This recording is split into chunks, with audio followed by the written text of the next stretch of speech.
Chapter 558. Another blunder. I actually made the link to the fist aura into Evil Ming. Of course, both books were written by the same person. The book number has been corrected. It should be 1040013. I also don't understand why I would bring up Evil Ming's link. What a head-scratcher. Commander of the 13 City Gate Guards, Zhang Duqing 3rd level. His personnel files were in the Bureau of Military Affairs. His manor was in the south of the city. His servants were chosen by the Overwatch Council. His salary was taken from the internal court. He had never gone to the Bureau of Military Affairs for a meeting. He hadn't even taken a step into the old military yamen. Nominally, he was a soldier. His relationship with the Qing military was like that of a widow and a father-in-law. Even if you beat him to death, he wouldn't dare get too close. His family, colleagues, and the people he socialized with were all people the emperor allowed him to socialize with. The reason for this was because the emperor always kept the keys to the 9 city gates on his belt. Thus, the Qing emperor had to keep his head on his belt. If Zhang Duqing dared to rebel, the emperor had many ways to make him die a tragic death. However, no one thought that Zhang Duqing would rebel. It wasn't just because his family had been loyal for generations. It wasn't just because even his wife was the descendant of generations of loyal officials. Over the years, people had become used to Zhang Duqing's way of doing things. He ate the emperor's food and listened to the emperor's words. Sir Zhang would not wish the emperor wisdom when he ate. He would also not occasionally find an excuse to enter the palace to flatter the emperor. However, he carried out any of the emperor's edicts with unusual firmness, including that night many years ago when Jingdo bled with blood. Counting on one's fingers, Sir Zhang Duqing was like Dingzhou's Yizhong. They were both elders who had managed Jingdo for nearly 20 years. For such a person who was as clean as tofu and the sensitive position he managed, no power dared to come into contact with him. Even the second prince, who had once fought with the crown prince for power, did not dare. Coming into contact with Zhang Duqing was the same as touching his father's crotch. Thus, Zhang Duqing was like an invisible person in officialdom. Unless it was a critical moment like this, no one would think of him. After the Qing emperor had died heroically on Dong Mountain, Sir Zhang Duqing's loyalty had quickly and accurately shifted to the Empress Dowager. His figure was revealed in an instant, and it was especially dazzling. He was loyal to the Empress Dowager not because she was the emperor's birth mother, but because the emperor had announced to the world that the present Qing kingdom was being ruled by the Empress Dowager. These 2 young officials of the Overwatch Council could guess that the emperor must have other ways to control Zhang Duqing. However, the emperor had already passed, so they had no way to start. They could only proceed from the word of loyalty. Zhang, Fan Zhang Yin said. Yin Zhang, Zhang, Yin. Yin Zhang Duqing was already old, and the bags under his eyes were a little thick. Perhaps it was because he had been worried these days and hadn't had a good rest. At this moment, the pupils above the eye bags were shining with sadness, anger, and many other emotions. In the yamen of the 13 city gate guards, Yin Bingyan arrived alone. After handing over the copy of the posthumous edict, he quietly waited for Zhang Duqing's choice. To be able to copy the Qing emperor's posthumous edict in such a short amount of time proved that the Overwatch Council's skill level had taken a qualitative leap after successfully forging the old Ming master's will. It also proved that Fan at this moment was a revolutionary rebellious spirit that was not afraid of boiling water. It also proved that although Sir Yin Jr. was loyal to the monarch and loved his country, he was not mechanically bureaucratic in the details. The so-called posthumous edict was actually a letter the emperor had written to the Empress Dowager in an indifferent tone that seemed to have seen through the affairs of the world the night Dong Mountain was surrounded. In the letter, he mentioned the matter of dethroning the crown prince, as well as the sinister roles the crown prince and eldest princess played in the siege of Dong Mountain. At the same time, he clearly stated that after Fan Xian returned to Jingdo, the power of regent would be given to him. Furthermore, to everyone's disbelief, he would be given the power to choose the next monarch of the Qing kingdom. 2 lines of tears flowed down from Zhang Duqing's eyes. Although he had long known that the emperor had died on Dong Mountain, seeing the emperor's handwriting, this 3rd-level commander of the city gate guard still couldn't stop the emotions in his heart from surging. Has the Empress Dowager seen this posthumous edict? Zhang Deqing suddenly raised his head and stared into Yan Bingyun's eyes. Sir Yan Jr. was increasingly certain that the plan he and Fan Xian had come up with would succeed. No matter how one looked at it, this commander famed for his loyalty in court would stand on his side. He quietly said, "The Empress has already seen it." Then what about the fireworks and arrows in the palace earlier? Zhang Deqing stared at Yan Bingyun. The posthumous edict orders Sir Fan Jr. to assist the Empress Dowager in getting rid of the rebels. Yan Bingyun was not flustered. As long as Fan Xian's mission to break into the palace was successful, and the Crown Prince and eldest princess were captured, there was no reason for the city gate guards to have any problems. The fireworks have already begun. I cannot rely on a posthumous edict to believe you, Zhang Deqing said. I want to see the Empress Dowager. Of course. Yan Bingyun's face was icy as he answered cleanly. He actually didn't know the situation in the palace. He didn't know whether the Empress Dowager was dead or alive. But he had to answer confidently.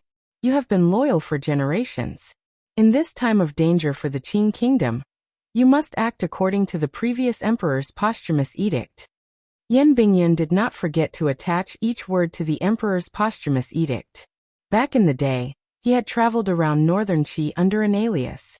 He was skilled in using money and power. He was also a powerful figure, who could deceive people without paying with his life. However, these years he had only done some desk work in the council, and had been away from such dangerous work for too long. Tonight, he had single-handedly convinced the Jingdo magistrate. Now he had convinced the commanders of the 13 city gate guards amidst a forest of guns. It could only be considered that he had returned to his old profession. There is chaos in the palace, Zhang Deqing said after a moment of silence. I need to enter the palace immediately. Yan Bingyun furrowed his brows. Zhang Deqing's gaze focused as if he had sensed something. Yan Bingyun coldly reprimanded. Sir Zhang, don't forget that the emperor has entrusted these 9 city gates to you. It is your duty to firmly guard the gates for Jingdo. After these words were said, Zhang Deqing fell silent again. It was as if he was considering something. A moment later he said, Sir Yan, give me some time. Delay? Yan Bingyun faintly sensed something strange. Had Zhang Deqing not been convinced by this posthumous edict, and still wanted to see the situation in Jingdo? He didn't know that the eldest princess and crown prince had already escaped the palace. If the 13 city gate guards temporarily remained neutral, it was not a result he could not accept. In fact, it was even better than what he had anticipated. Since he had to delay, then he would delay. Yan Bingyun calmly sat down in the city gate yamen. He sat calmly with a calm expression. Seeing his expression, Zhang Deqing couldn't help but be startled. It was as if he had not expected him to be so confident. However, no one expected that it would drag on for such a long time. Yan Bingyun was under house arrest in the city gate yamen. There was no hot tea to drink or music to listen to. It was indeed difficult to endure. Of course, the most difficult thing was the omnipresent pressure. He drank the northwest wind and heard the occasional sound of killing in Jingdo. Sometimes he could even smell a faint burning smell. Someone had probably set something on fire. Zhang Deqing didn't have much time to sit with him. As the commander of the city gate guards, he had too many important things to take care of. He gripped the sword at his waist and walked in the darkness on the city walls. The blisters under his eyes had miraculously disappeared. A light like that of a hawk's flashed through his eyes as he stared at every movement in Jingdo. At the same time, he occasionally sent out orders to suppress his subordinates and strictly forbid them from participating in the coup in Jingdo. He only had 3,000 soldiers watch the 9 Jingdo city gates tightly. In his eyes, the so-called righteous power led by Fan Xian was actually a coup. Although, after reading the posthumous edict, he had to admit that Fan Xian had a righteous reputation, he still unconsciously thought that everyone who attacked the royal palace was a bad person. Compared to Shangjing in northern Qi, Qing Kingdom's Jingdo did not have as much history. However, it had more traces of the military. Although the city walls were not modeled, they were very thick. Although they were not as tall as the royal palace, if they were truly used for defense, the various configurations were much more powerful. Zhang Deqing stood on the city walls. It was as if he was drawing endless power from the thick stone and brick walls, giving him the courage to make certain choices. At a lookout, he stopped and gazed into the distance in the direction of the royal palace. The chaos in Jingdo gradually calmed. It seemed that the Jingdo government had already been subdued by Fan Xian. Bailiffs began to go out into the streets and sound gongs to calm the people.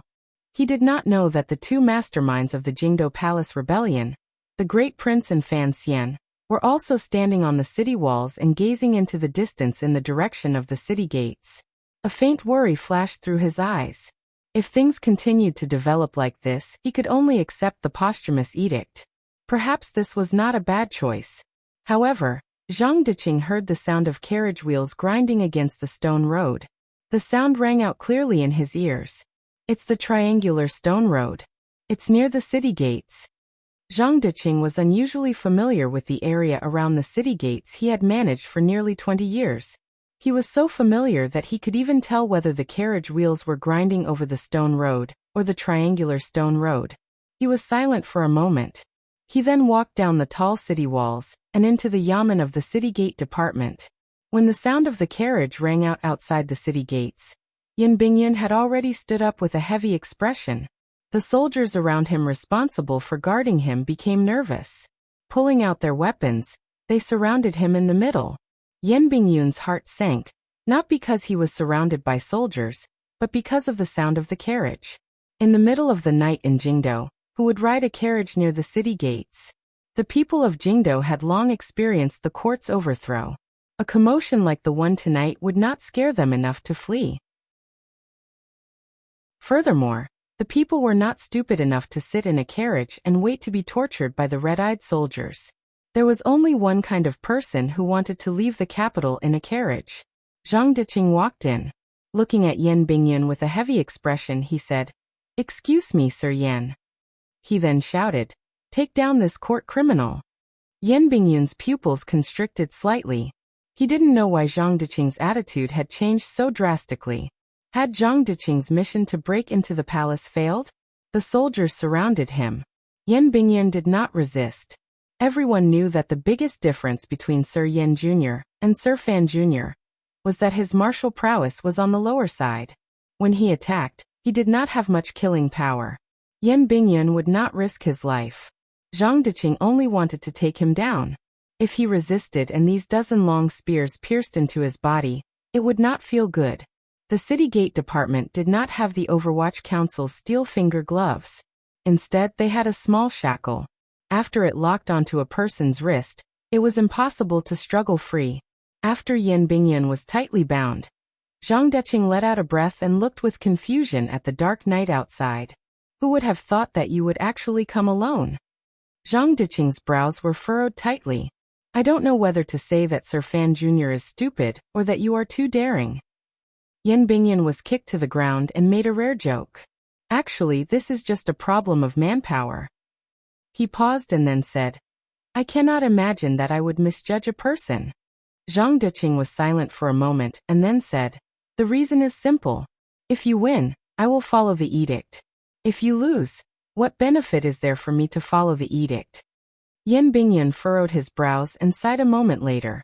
A loyal official, loyal official. How loyal? I am loyal to the emperor, but I will not be loyal to this posthumous edict whose authenticity is unknown.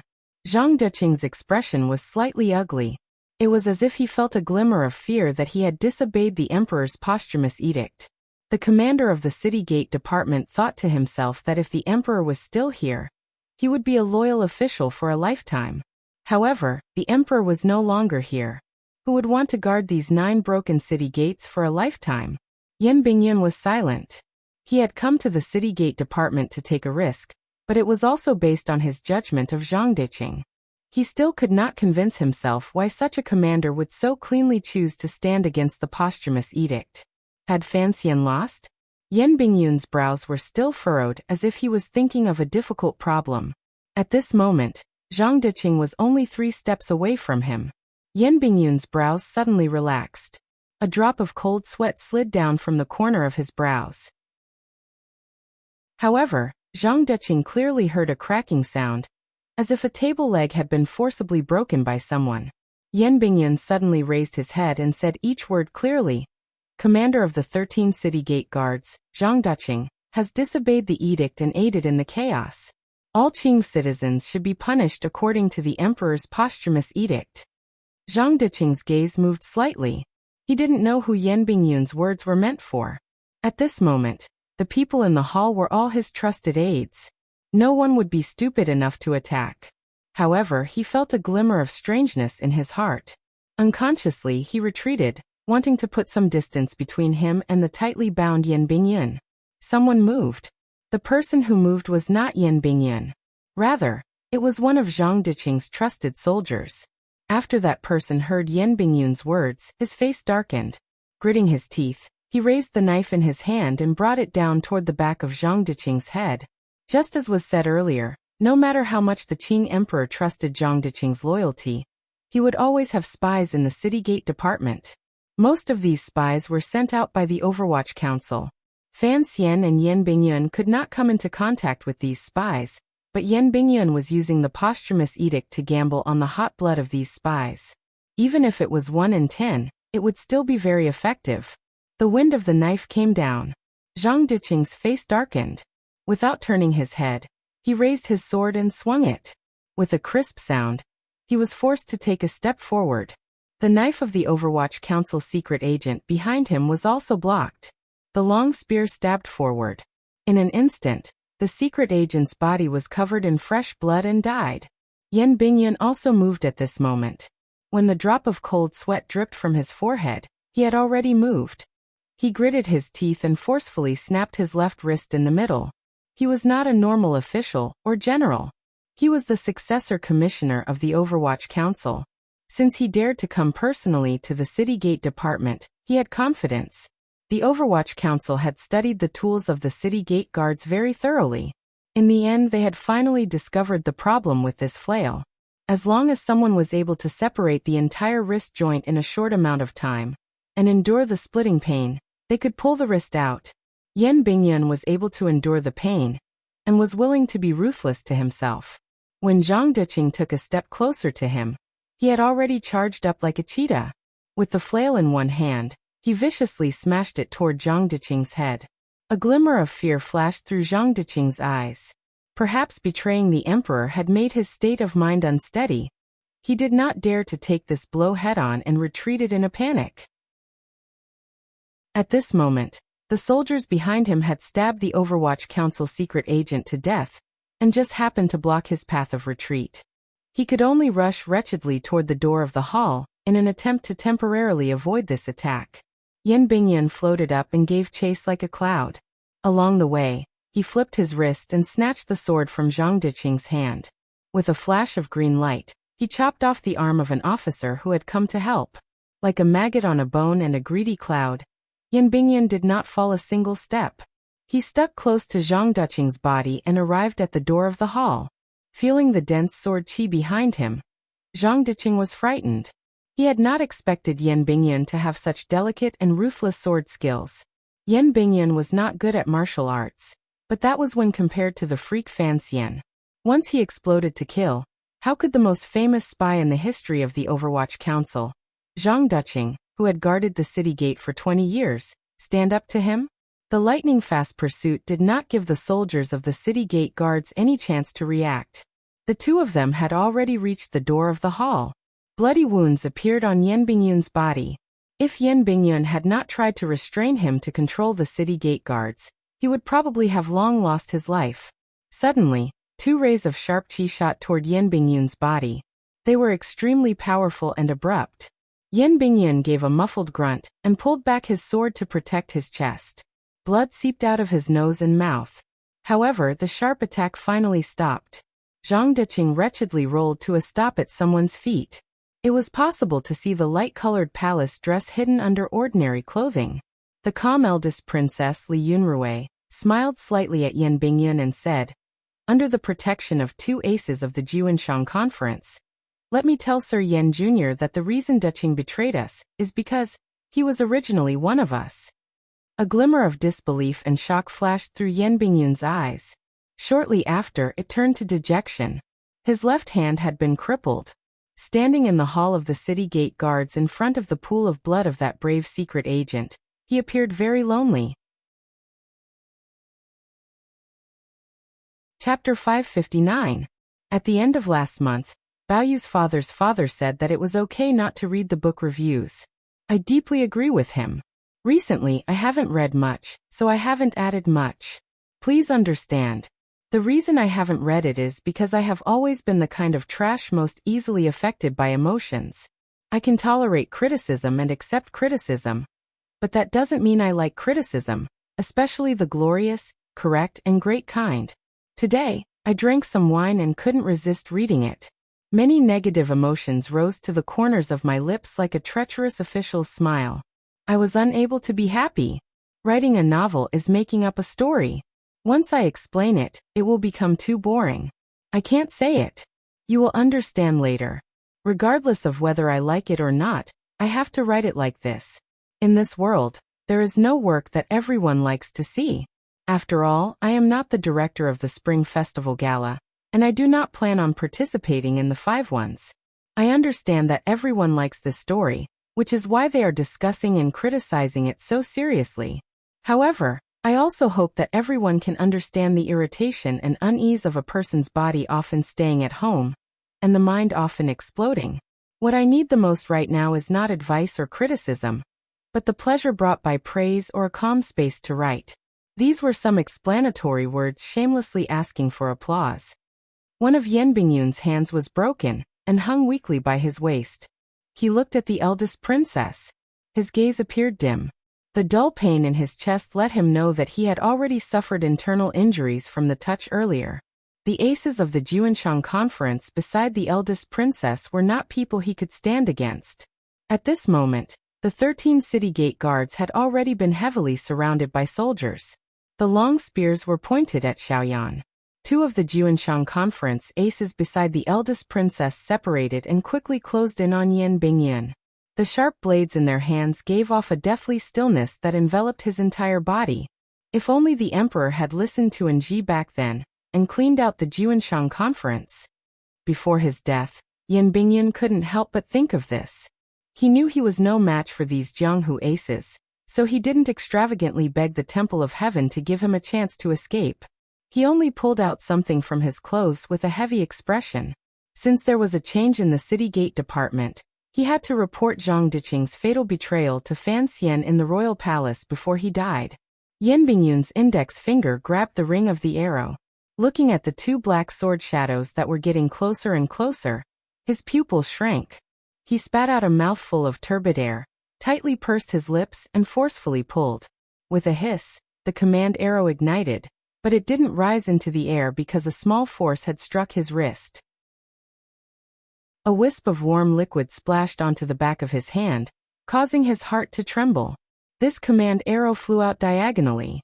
It didn't fly very far before it shot into the chest of a city gate department soldier, and exploded with a pop. Yan Bingyun didn't lower his head. From the corner of his eyes, he could see that his hand was covered in blood. When his index finger reached into the ring, fear appeared in the eyes of the Juanshang conference ace closest to him. It was as if he had seen something unusually terrifying. Then, a thin line of blood appeared on the ace's neck. The line of blood spread out in an instant, and became a bloody gash. One could see the ace's ghastly white throat bone, unusually disgusting trachea, esophagus and blurry flesh. With a crack, the ace charged in front of Yan Bingyun, and knelt down with a thud. Jolted by the force of the attack, his throat, which had been sliced open, was powerless to hold onto his head. With the vertebrae at the back of his neck as the center, his head flipped weakly to his back. The upside-down pale, dead face stared with wide eyes at the eldest princess and Zhang Diqing, who were protected by layers of aces and soldiers. Fresh blood sprayed out of his throat like a fountain and struck Yan Bingyun's hand, painting his entire hand a bright red. Coincidentally, it also prevented the arrow of command from rising into the sky. The other Juanshang conference ace who had charged over faced an even more wretched fate. He didn't charge in front of Yan Bingyun at all. His gaze only caught a faint shadow reflected by the torch passing in front of him. He felt a coldness at his throat. A delicate and lusterless sword stabbed out from behind him on the right. With unusual stability and ruthlessness, it pierced through his neck at high speed. and came out from the other side. With a hiss, the tip of the sword extended and then retracted like a viper's tongue. Like lightning, it left his neck. The expert's Zhenqi and life force also left his body along with the sword that had left his neck. His eyes were wide open like a dead fish, and he tried to cover his neck with one hand, but he found that he could no longer control any of the muscles in his body. His legs began to soften, his eyes began to darken, and he began to lose control of his bowels. He fell down and rolled on the ground like a gourd. He rolled past Yan Bingyun's frozen body and touched the high threshold of the city gate office before stopping. He was full of vigor, and a foul stench emanated from his body. In a flash, a sword that seemed to have stretched out from hell used a terrifying method to finish off 2 Juanshang conference aces. No one could react to what had happened. Even Yan Bingyun, whose life had been saved, couldn't react. He stood in shock where he was. Then he felt his entire body lighten.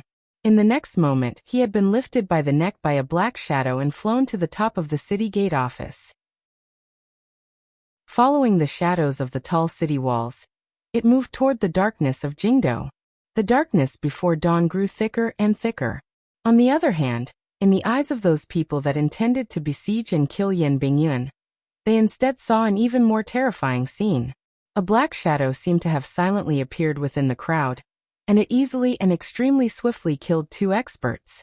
It carried Yan Bingyun, as if it was carrying a tattered sack, and it easily escaped from the encirclement of so many people. Because it was easy, it was terrifying. With 3 bangs, Yan Bingyun had already been rescued by this person. The soldiers of the city gate office didn't even have time to raise the bows in their hands. Who was this black shadow to have such terrifying power? Protected by the aces and soldiers at the very back, the eldest princess's face was slightly pale. She waved her hand to disperse the subordinates in front of her, and walked out of the crowd. Looking in the direction the black shadow had escaped, she didn't know how she felt. Only her eyes grew brighter and brighter. The Overwatch Council is indeed very terrifying, thought the mastermind of the Jingdo Rebellion. The mastermind of the Jingdo Rebellion thought to himself. However, he did not feel too defeated, since the person who had come today was the best assassin in the world. Given his reputation for being the best at killing people, she had no way of stopping him from using this ability to save Yan Bingyun. However, it shouldn't affect anything. Li Yunrui thought of this as she narrowed her eyes and looked at the soldiers at the city gate. At this time, the sky was gradually brightening. The sun below the horizon began to release countless little silver fish, allowing their bulging bellies to reflect their own light. Gradually, they chased away the thick darkness of Jingdo. The torches were no longer as bright. The warm morning light fell on everyone's bodies and cast shadows on the ground. Of course, the Overwatch Council was terrifying. The 8 bureaus had hidden dragons and crouching tigers. Who knew how many heroes were willing to cover their faces, give up their former glory, and throw themselves into the great work of the Qin Kingdom's secret agents. When this power was twisted together, the power that could be unleashed was something that even the Qin Kingdom's most powerful emperor was secretly wary of. In name, the Overwatch Council was a secret agency directly managed by the Qing Emperor. However, everyone knew that the reason the Overwatch Council was able to attract the service of so many aces and survive so powerfully in the Qin Kingdom for over 30 years was all because of the old cripple in the wheelchair. Presently, there were only 1,000 Overwatch Council officials in Jingdo, yet they were already so terrifying. They had broken into the royal palace, suppressed the Ministry of Justice, forcefully opened the celestial prison, and subdued the Jingdo government. In one night, they had flipped the entire Jingdo upside down. Fan Xian's plan was good, and Yan Bingyun's execution was good. To be able to achieve such an effect, it still relied on the Overwatch Council officials' powerful organizational abilities and iron-blooded obedience. These unique qualities of the Overwatch Council were all forged, bit by bit, into the soul of the Overwatch Council by Chen Pingping, the old cripple, and the first generation of the heads of the 8 bureaus over decades. Thus, the most powerful person in the Overwatch Council was not the Black Knights, Fan Xian, or the best assassin in the world. Rather, it was Chen Pingping and what he represented. Strangely, the Crown Prince and eldest princess had planned the assassination of the Emperor at Dong Mountain. The eldest princess also knew the power of the Overwatch Council, but it seemed that she had put too little attention on the Overwatch Council. At least, in the eyes of the uneasy crown prince, if he was going to ascend to the throne, if he didn't first control Chen Pingping, who would sit on that throne? Fortunately, Chen Pingping had been poisoned and was isolated outside of Jingdo. The crown prince had thought that this was all his aunt's doing. No one knew that this matter had nothing to do with Li Yunrui. From the beginning, Li Yunrui had never thought about dealing with the Chen garden outside Jingdo, and the old man in the wheelchair. It wasn't because she didn't value Chen Pingping, or because she thought Chen Pingping was an old strange creature that could never be destroyed. It was because she had a secret. The secret was only one person's secret. The rest of the people in the plan did not know. After the news of Chen Pingping being poisoned by the Dongyi master reached Jingdo, everyone's heart jumped. They thought the old cripple was pretending to be something. When the news of the assassination of the emperor at Dong Mountain came, the Empress Dowager ordered Chen Pingping to immediately enter the palace, but Chen Pingping remained in Chen Garden. Everyone began to guess something. Had Chen Pingping truly been poisoned? Therefore, there was an old man who had known Chen Pingping for decades, who was tempted and had a thought. This old man had always had a secret fear of Chen Pingping. If he didn't kill him, he would not feel at ease. Furthermore, the present situation was not good. As the saying goes, take his life when he is ill. If he didn't take advantage of this time to take Chen Pingping's life, the old man would feel sorry for himself. After the old Qin master, who grew cabbages, left Jingdo to take control of the army and his son took back the power of the Jingdo garrison, the first order he gave was to slaughter Chen Garden. Chen Garden had become a wasteland.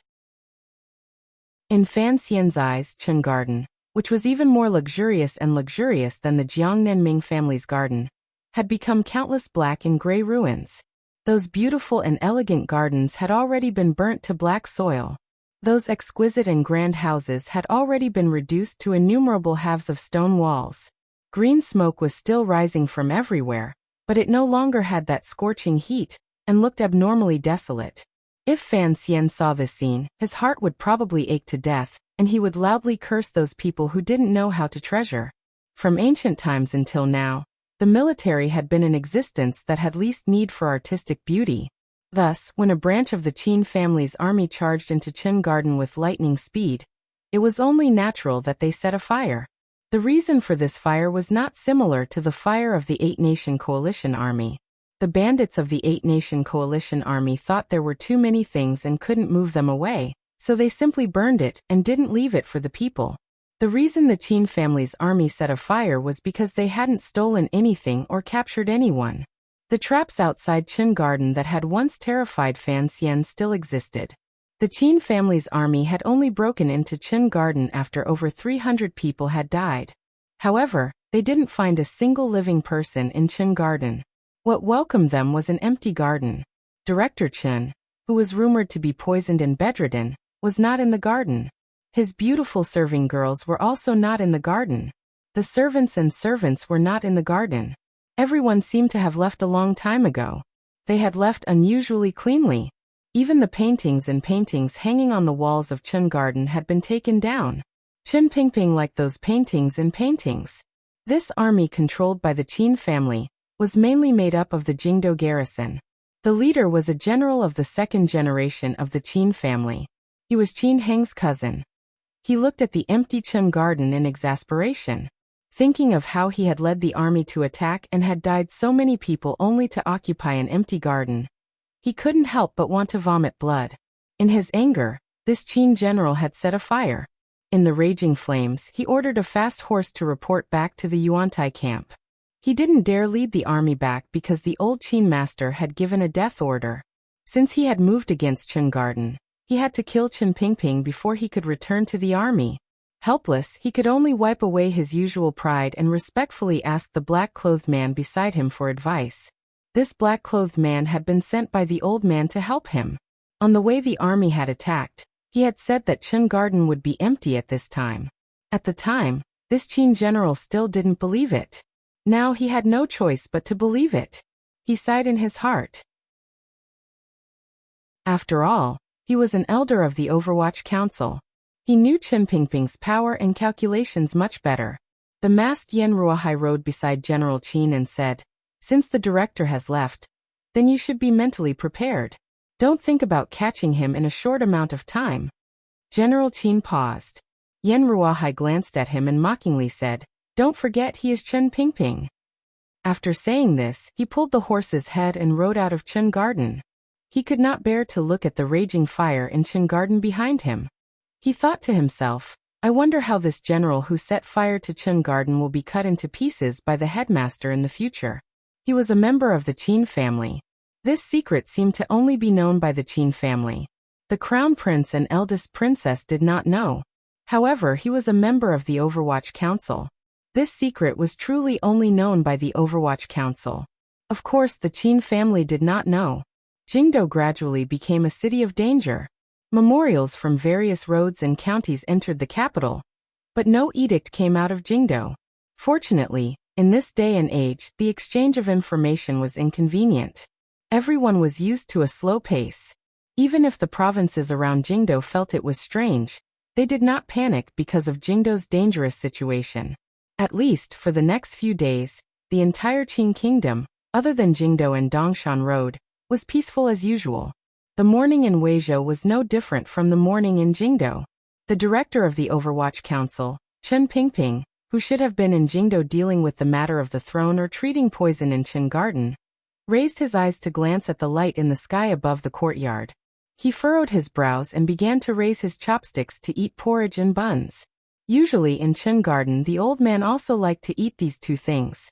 When the Empress Dowager's edict reached Chen Garden, this old ancestor of the Qing Secret Service immediately ordered his servants to prepare a carriage and pack his luggage. He did not return to the capital. Instead, he slipped away with unusual speed. Fan Xian and the great prince stood on the palace walls with worried faces, thinking about running away. Unexpectedly, the elder closest to them did this much more cleanly and efficiently than them. After a group of carriages left Chen Garden, they circled around the countryside to the south of Jingdo. The Qin family's army behind the carriages continued to persevere in searching for the whereabouts of the carriages, intending to kill them in one fell swoop. However, Chen Pingping was not in a hurry. The carriages did not increase their speed. They didn't even purposely hide their tracks. They only lured the army to circle behind them. The carriages circled 3 times to the south of Jingdo. The army also circled 3 times. The reason they never ran into them, other than the Overwatch Council's powerful intelligence network among the people outside the capital and their ability to hide their tracks, was because the army had an excellent guide. Yan Ruohai led the Qin family to chase after Chen Pingping. Even if one thought with their buttocks, one would know that as long as Chen Pingping was not willing, then they would never catch up. The fleeing carriages, which seemed to be on a tour, finally stopped in a manor outside Weizhou, the largest province to the south of Jingdo. Chen Pingping estimated that it was about time. Chen Pingping was eating porridge. His teeth were fine and he was not leaning against the wall. However, the Overwatch Council elders sitting beside him looked at the director's gaze and felt that he was somewhat shameless. Jingdo is in such a mess, and your 2 nephews are risking their lives. How could you have the heart to run away by yourself? There were 3 people sitting around Chen Pingping's breakfast table. One was an old servant who had served him for decades in Chen Garden. The other was the previous head of the 7th Bureau, the Baldy, whom Fan Xian had once seen in the Overwatch Council's celestial prison. The other was one of the wings of the Overwatch Council, who was as famous as Wang Qinian, Zhong Jue. From the back of the manor came the faint sounds of young concubines washing up and joking after waking up. These women did not know that they were fleeing. The expressions of the 3 Overwatch Council elders were not very good. Zhong Jue pressed his lips together and moistened his nervous and parched lips. The pursuers are close. Director, we should make some plans. They are about to move their troops back. This matter is not urgent. Chen Pingping put down his chopsticks and wiped his mouth neatly. Go out and make arrangements. Yes. Zhong Jue and the bald head of the 7th Bureau accepted their orders and left. Only Chen Pingping and the old servant were left in the courtyard. Suddenly, Chen Pingping began to cough uncomfortably. The old man's face became blood red and then quickly became a deathly white. A trickle of blood seeped from the corner of his lips. The old servant cried and said, "Master, we have to call Sir Fei back. Otherwise, what will we do with the poison?" Qin Pingping had actually been poisoned. He sat in the wheelchair and smiled self-mockingly. The poison won't kill him. It's just a bit uncomfortable. Master, the capital is dangerous. Are you really not worried about Sir Fan Jr.? The old servant glanced at Qin Pingping and asked carefully. The wrinkles on Qin Pingping's old face suddenly increased. A moment later he sighed and said, "How can I not be worried? However, even if the matter fails, presumably he will still be alive. As long as he is alive, everything is fine." The old servant thought to himself that this matter involved the fight for the throne. If Sir Fan Jr. was truly defeated, how could he survive? Furthermore, if the crown prince truly inherited the throne, his group of carriages would probably not be able to find a place to stay in this vast Qin kingdom. The old servant suddenly thought of something and was overjoyed. Yes, there is still Minister Fan and King Jing who have not acted. These days, Qin Pingping had often discussed the situation in Jingdo with his old subordinates. The old servant had been listening to them from the side. He had a very clear understanding of the comparison of power in Jingdo. If the 13 city gate guards truly failed and the Yi and Qin families' armies entered the capital, how could the Overwatch Council stop them? Unless Fan Jian and King Jing had the power to flip the heavens in their hands, Director Qin would not be able to sit peacefully in his wheelchair and not worry for Fan Xian. King Jing and Old Qin are the same. They only vent their anger at the ground. Qin Pingping said with slight mockery. In Fan Jian's life, he wins by enduring silently, but he also loses by enduring silently. Where does he have enough power to change the situation? He is afraid that the palace will suspect him. All these years, Minister Fan has endured silently. Now he has also endured silently. After saying this, Qin Pingping fell silent. He knew where Fan Jian's greatest strength was, but the problem was that His Majesty had taken all those people with him when he went to worship the heavens. He still didn't know if any of them would survive. A few white pigeons flew into the courtyard following the direction of the morning light. The old servant went forward to catch one, and brought it in front of Qin Pingping. Qin Pingping untied the thin tube on the pigeon's leg, and looked at the words on it. His brows gradually furrowed. A moment later he summoned an Overwatch Council subordinate and ordered in a heavy voice, "Follow the order from a few days ago. Everyone move. Continue to seal off any news from Dongshan Road.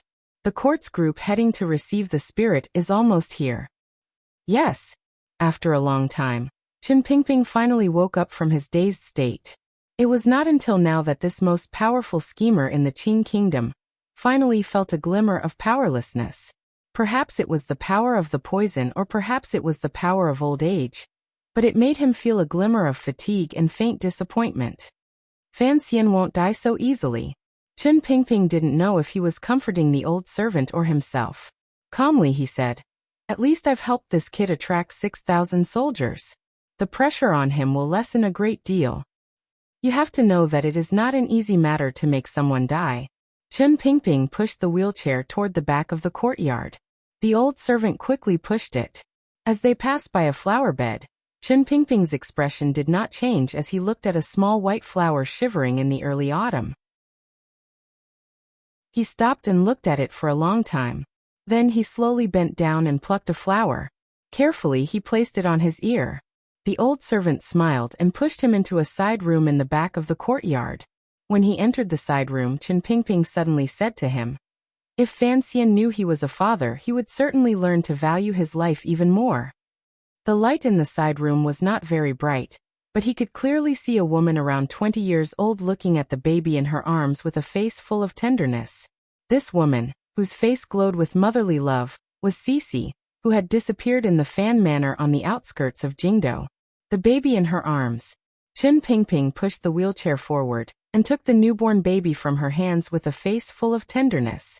Looking at the blush on the baby's face and tightly closed eyes, he flicked his tongue and cooed a few times. Teasingly he said, "Little girl is very good. When your father sees you, he will definitely like you very much." Cece smiled sweetly as she watched this scene. Suddenly, she saw the little white flower on the corner of Chen Pingping's forehead and asked curiously, "Director, why is there a flower?" "Last time, when I held this child," she cried, "it looks like I'm too ugly. Today there's another flower. Look, she's indeed not crying." The wrinkles on Chen Pingping's face turned into a chrysanthemum. That kind of tenderness could not be faked. He probably really liked the little girl in his arms as if she was his own granddaughter. Having just given birth, Cece's strength was not very good. Gazing at Chen Pingping, she suddenly said with sadness, "However, I don't know when the young master will come back." When Chen Pingping took her away, Cece was also shocked. When she gave birth, Wan and the people she was familiar with in the Fan Manor were not by her side. There was only the midwife that Chen Pingping had arranged. This girl's state of mind had been greatly tormented. However, she knew Director Chen did not have any ill intentions. She just didn't understand why she had to give birth outside the manor. She couldn't help but think of the secrets of some large family. Her mood had always been low. "In a few days Fan Xian will be back." Chen Pingping smiled and comforted her. "The most important thing for a pregnant woman is to be happy. That's why he asked me to take you out for a walk." This reason was clearly a bit far-fetched, but Cece's mind was clearly not very good after giving birth. She actually believed it. "You rest first." Chen Pingping was so happy that he refused to let go of the little baby girl for a moment. He said to Cece, "I'm going to take the child out for a walk." Cece said, "You can't let the wind blow." Chen Pingping nodded obediently. In front of a mother, he had to be more obedient to steal her child to play with. Chen Pingping played with the baby girl all the way to another room. He said to the person in the room, "Let me show you Fan Xian's daughter." The person was tied up tightly. His expression was uneasy and sad. Hearing these words, he suddenly became happy and said, "Director, has the young mistress given her a name?" He suddenly saw the little white flower by Chen Pingping's hair and said with a thought, "Let's call her Fan Xiaohua. Sir will definitely like it." The person who gave the name was Fan Xian's trusted aide, Wang Qinian. No one knew how this person had escaped from Dong Mountain, or why he had been tied up in Chen Pingping's room. Chen Pingping glared at him and said, "What dog sh*t?" Wang Qinian had clearly lost a lot of weight. It looked like after escaping from Dong Mountain, he had suffered a lot on the way. He looked at the little baby girl in the director's arms. Amidst his joy, he suddenly thought of his family's daughter in the capital and Fan Xian, who was in the eye of the storm. For some reason, his nose became sore. "I wonder if Sir will be able to see his own daughter." With a mournful expression, he said, "What exactly is going on? I don't understand." Chen Pingping's expression was calm. "I also don't understand what will happen in Jingdo, but I know something will certainly happen in Jingdo." Fan Xian stood on the walls of the royal palace and looked at the rising sun in the east. His brows gradually furrowed together and he sighed. Up until now, he still had not found Wan and Dabao's whereabouts. Fortunately, King Jing's manor had sent word that his father and Lady Lu were both safe and well. They were heading in the direction of the royal palace. Counting on his fingers, Cece's due date had also arrived. He didn't know if the girl who had mysteriously disappeared was well, or if the child was a boy or a girl. Of all his family, the one he was least worried about was Cece, who was about to give birth. Since the manor had tacitly approved of this matter, the person who had taken Cece could not be anyone else. It had to be the lonely old cripple in Chen Garden. What he was worried about was Yan Bingyan. After Yan Bingyan entered the city gate department, there had been no news. There was also no sign of the Overwatch Council person responsible for reporting information. All of this indicated that something had gone wrong. Fan Xian notified the Great Prince to begin making arrangements. He was only confused as to why Yan Bingyan had not sent out a signal. The morning sun leaped over the horizon. Fan Xian's heart suddenly jumped. It was as if he felt that something beautiful was happening in the world.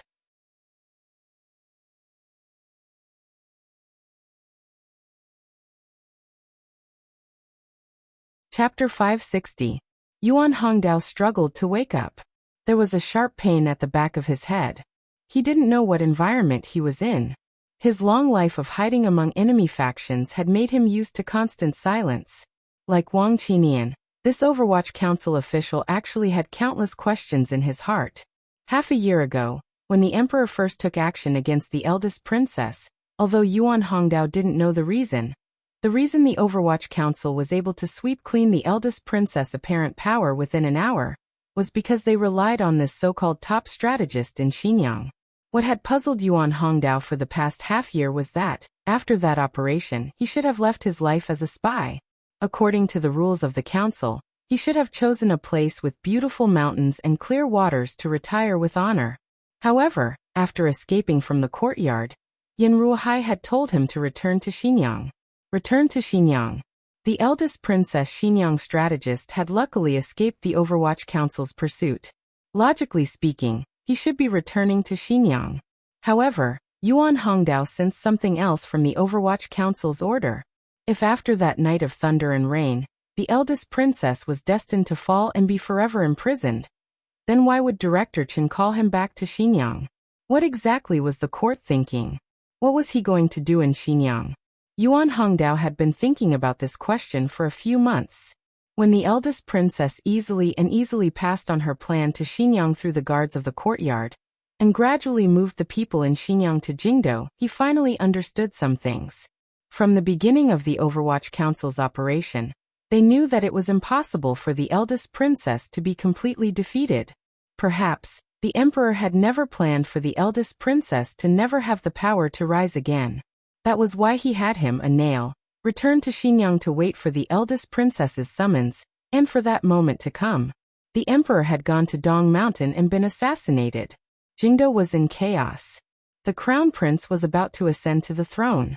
The eldest princess had contacted the military to prepare for rebellion. Even if the eldest princess did not let Yuan Hongdao know when she planned the Dong Mountain situation, Yuan Hongdao had personally participated in all of the subsequent events. He had already learned of the news at the beginning of the eldest princess's plan. It seemed that it was time for him to display his abilities as the top spy in the Qing kingdom. However, Yuan Hongdao was shocked to find that he was unable to pass on the information. He was unable to notify the Overwatch Council. All the channels were instantly disabled, and the bridge of one-way communication was mysteriously cut off. Yuan Hongdao was unable to contact Yan Ruohai, much less Chen Pingping. For a spy of his level, it was even more impossible for him to directly rush into the Overwatch Council and yell. His expression was calm, but his heart was terrified and uneasy. He didn't know exactly what had happened in the Overwatch Council. This kind of uneasy state continued until Fan Xian finally broke into the palace and began to use the martial power of his subordinates to sweep away the opposition in Jingdo. Yuan Hongdao had secretly cooperated with the Overwatch Council's actions and allowed the eldest princess' temporary royal courtyard to be taken. However, he knew that Fan Xian had already made a fatal mistake. Thus, in the last moment, he took the risk of calling out to the Overwatch Council official. He didn't trust anyone. In comparison, since he couldn't contact Chen Pingping and Yan Ruohai, in the entire court, the only person he trusted the most was Chen Pingping's successor, Sir Fan Jr. Unfortunately, he didn't know what kind of a hothead Mu Feng was, so he was miserably knocked down with one punch. Yuan Hongdao calmed his breathing and opened his eyes. He discovered that he was in a corner tower above the imperial city, and in front of him was a handsome young man who was looking at him with a worried expression. Yuan Hongdao knew this person's identity, although he didn't know why this person would personally interrogate him at such a tense moment. Yuan Hongdao directly said, "Zhang Feng belongs to the eldest princess." Fan Xian nodded and didn't say anything. The commander of the 13 city gate guards, Zhang Feng, had the courtesy name ditching. Everyone thought he was a righteous and loyal figure. Yet he belonged to the eldest princess. This reality was enough to shock everyone. However, it was no longer able to add too much worry to his already helpless emotions. Yan Bingyan had not returned. The official responsible for keeping watch in the council had also not returned. There had to be something wrong with the city gate guards. Unfortunately, Yuan Hongdao had woken up too late. Fan Xian sighed in his heart. It was almost dawn. The Jingdo city gate guards had fallen. The Yi and Qin family's armies had entered the city at some point. At such a critical moment, He shouldn't have thought of Yuan Hongdao. However, looking at the officials resting in Taiji Palace, he, filled with helplessness, suddenly remembered the words his father-in-law had once said to him in Wuzhou. Other than Chen Pingping and Fan Jian, there were 3 people Lin Ruofu feared in court. Other than Chen Pingping and Fan Jian, it was the old Qin master, who led the army. This powerful figure had told Fan Xian seriously that he would not give his trump card in court to Fan Xian in case the tree stood out in the forest and was blown down by the wild winds. Unless when the new emperor ascended the throne. Presently, the Qing emperor had already died. Fan Xian was in Jingdou helping the 3rd prince steal the throne. Thus, the Lin civil officials in Jingdou tore off their disguises and stood behind Fan Xian, following the scholars who ensued to stop the crown prince from ascending the throne. Fan Xian thought to himself that his father-in-law had been clever his whole life. His timing was very accurate. However, he didn't know if he would succeed this time. However, Prime Minister Lin's last words were remembered clearly by Fan Xian. If the capital truly becomes chaotic in the future, perhaps Yuan Hongdao can help you. A year ago, Lin Ruofu had calculated the Dong Mountain incident. Fan Xian admired his father-in-law's foresight to the point of prostrating himself on the ground, so he did not forget this move he had given him. When he sank into a dangerous situation he could not extricate himself from, he immediately thought of the top strategist in Xinyang under the eldest princess' command. Indeed, Sir Yuan was a spy the Overwatch Council had planted in Xinyang. This reality shocked Fan Xian, and immediately made him vexed. If he had known of the problem with the city gate guards earlier, he and the great prince would not have been so passive. In the end it was still too late. In the end, this was still a matter of fate. He didn't know how much longer his good luck could last. Yuan Hongdao stared into Fan Xian's eyes and said, "Why have I been unable to contact the council?" Although these words were calm, there was no lack of anger in them. There was none of Sir Yuan's usual ease. He had precious intelligence on the eldest princess side in his hands, but he was unable to provide it to the Overwatch Council and court. His loyalty to the Qing kingdom and the emperor made Sir Yuan feel that something was very strange. Thus he became angry. Fan Xian was silent and didn't know what to say. If possible, he wanted to personally ask Chen Pingping. The morning wind blew into the tall corner tower of the royal palace, causing the smell of blood from last night to gradually fade. The smell of burning in the private residences in Jingdou also disappeared. However, the pitiful commoners still did not dare to leave their homes. With great fear, they closed their doors and hid in their beds, praying that the killing game of these major figures would quickly end. Above the royal palace, the bugle horns rang out repeatedly. The sound was powerful and powerful. No one knew how far it could travel. Fan Xian stood by Yuan Hongdao's side. With a calm expression he said, "The Jingdou garrison won't be able to enter the capital until noon. The Qin and Yi families still need another 3 days. If we move quickly, we can still take back the 9 city gates." A glimmer of shock flashed through Yuan Hongdao's eyes. Immediately after, a flame of anger burned in them. In a great rage he said, "Is there no one in the garrison in the council?" Fan Xian's heart jumped and he abruptly turned to look at him. Yuan Hongdao gazed at him and said each word clearly. "The Qin family's army has advanced through the night. I'm afraid they are not far from Jingdou." Fan Xian pressed his lips tightly together. His face became pale. He had not panicked even after learning of the news of the City Gate Department's betrayal, because he believed he had a clear grasp of the old Qin family's movements. As long as the army had not arrived, he still had time to retake control of the 9 city gates with the more powerful Imperial Army and Overwatch Council's destructive power. The Qin family's army was about to arrive? Yan Bingyun's father was in the Qin family. How could he not have sent back news of the army's departure? Fan Xian walked to the great prince's side and said, "Withdraw the soldiers and return to the palace. The Qin family's army is about to arrive." The great prince's brows were furrowed tightly. The imperial army had just left the royal palace. Now they had to withdraw because of a piece of news that he could not believe. He knew that what he cared about the most right now was the speed of his reaction.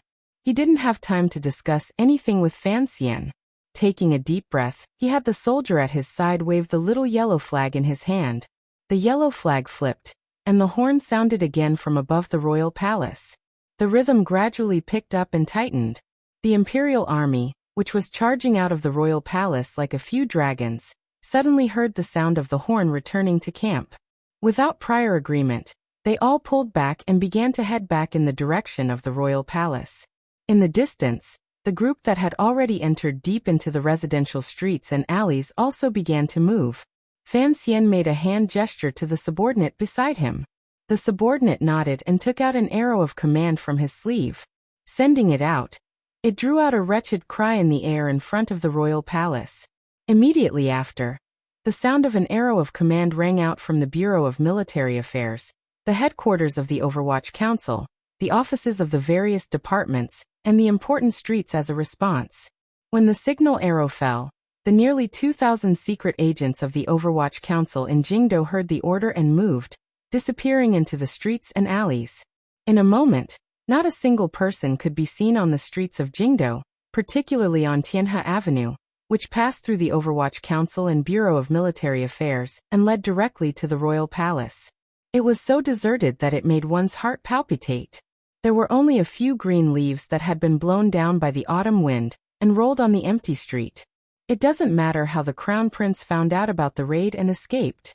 Fan Xian stood beside the great prince and said, "It is clear that the eldest princess left the palace prepared. She had long guessed what we would do." The great prince's brows were furrowed tightly as he looked down at all the activity in Jingdo. He analyzed in his heart which direction the army would enter the capital from, and what he should do next. In order to break into the palace, all of our forces killed their way in. But she commanded the armies of the Yi and Qin families, and slowly came in through the city gate guards that we couldn't control. Fan Xian calmly said. She gave the royal palace to us and then surrounded it to play. Does this count as inviting the enemy into a trap? I had wanted to have a flower in my stomach and fire on all sides. Unexpectedly, this fire did not burn her. On the contrary, she used a layer of gauze to bind this flower of mine. Fan Xian's palm gently patted the sturdy bricks of the royal palace. Faintly he said, "In the end we still underestimated this ant." The eldest princess knew where Fan Xian and the Overwatch Council's advantage was.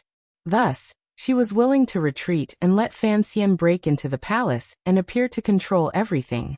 Presently, the palace had the Empress Dowager, the third prince, Yi Guipin, Ning the Talented, countless nobles, the scholars Huan Shu, and countless civil officials and subordinates loyal to Fan Xian.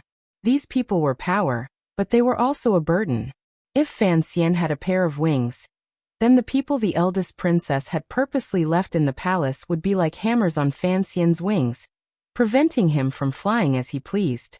Even if the army surrounded the city, they probably wouldn't be able to surround a terrifying nocturnal ace like Fan Xian. However, he carried the legacy of the Qin kingdom and the lives of countless people in the palace on his shoulders. How could Fan Xian escape? Could he bear to escape? The great prince had been silent the entire time. Occasionally, he would give orders and begin to prepare to defend the royal palace and prepare all the equipment. He did not have the leisure to chat with Fan Xian at such a time. He knew what kind of terrifying danger he was about to face. Fan Xian looked woodenly at everything in Jingdo. It was as if he could see Li Yunrui's extremely beautiful face looking at him with a delicate and timid gaze. Quietly she said, "My good son-in-law, I have prepared many things for you." He spat toward the palace in the royal palace, as if he wanted to spit on her face. However, he had to admit that his mother-in-law was indeed much stronger than him in these areas. Fan Xian thought to himself that if it weren't for those strange reasons, he would not be trapped in the royal palace right now. "How long can we defend?" he asked the great prince. The great prince's expression was solemn. In a low voice he said, "The royal palace's walls are high. If the Yi and Qin families attack in the middle of the night, and don't bring large siege weapons, I can defend until the last moment." As the commander of the Western Expedition Army, the great prince had experienced countless bloody battles in his life. Thus, when faced with the army approaching the capital, he did not panic at all. However, the last moment in this sentence had already explained everything. Since Li Yunrui already had a plan, the Yi and Qin families should have made preparations. Fan Xian said with his head lowered. I only hope that you can hold out for a few more days. Leading the army into battle can only depend on you. Hold out until the messengers notify the various garrisons and the governors of the 6 roads to send reinforcements? The great prince swept a glance at him and said rudely, Give up on that thought. It is impossible for those messengers to still be alive. Fan Xian sighed in his heart and thought, I am not waiting for those people. Last night I had a stomachache and tossed and turned in bed. When I woke up today, my mind was completely muddled.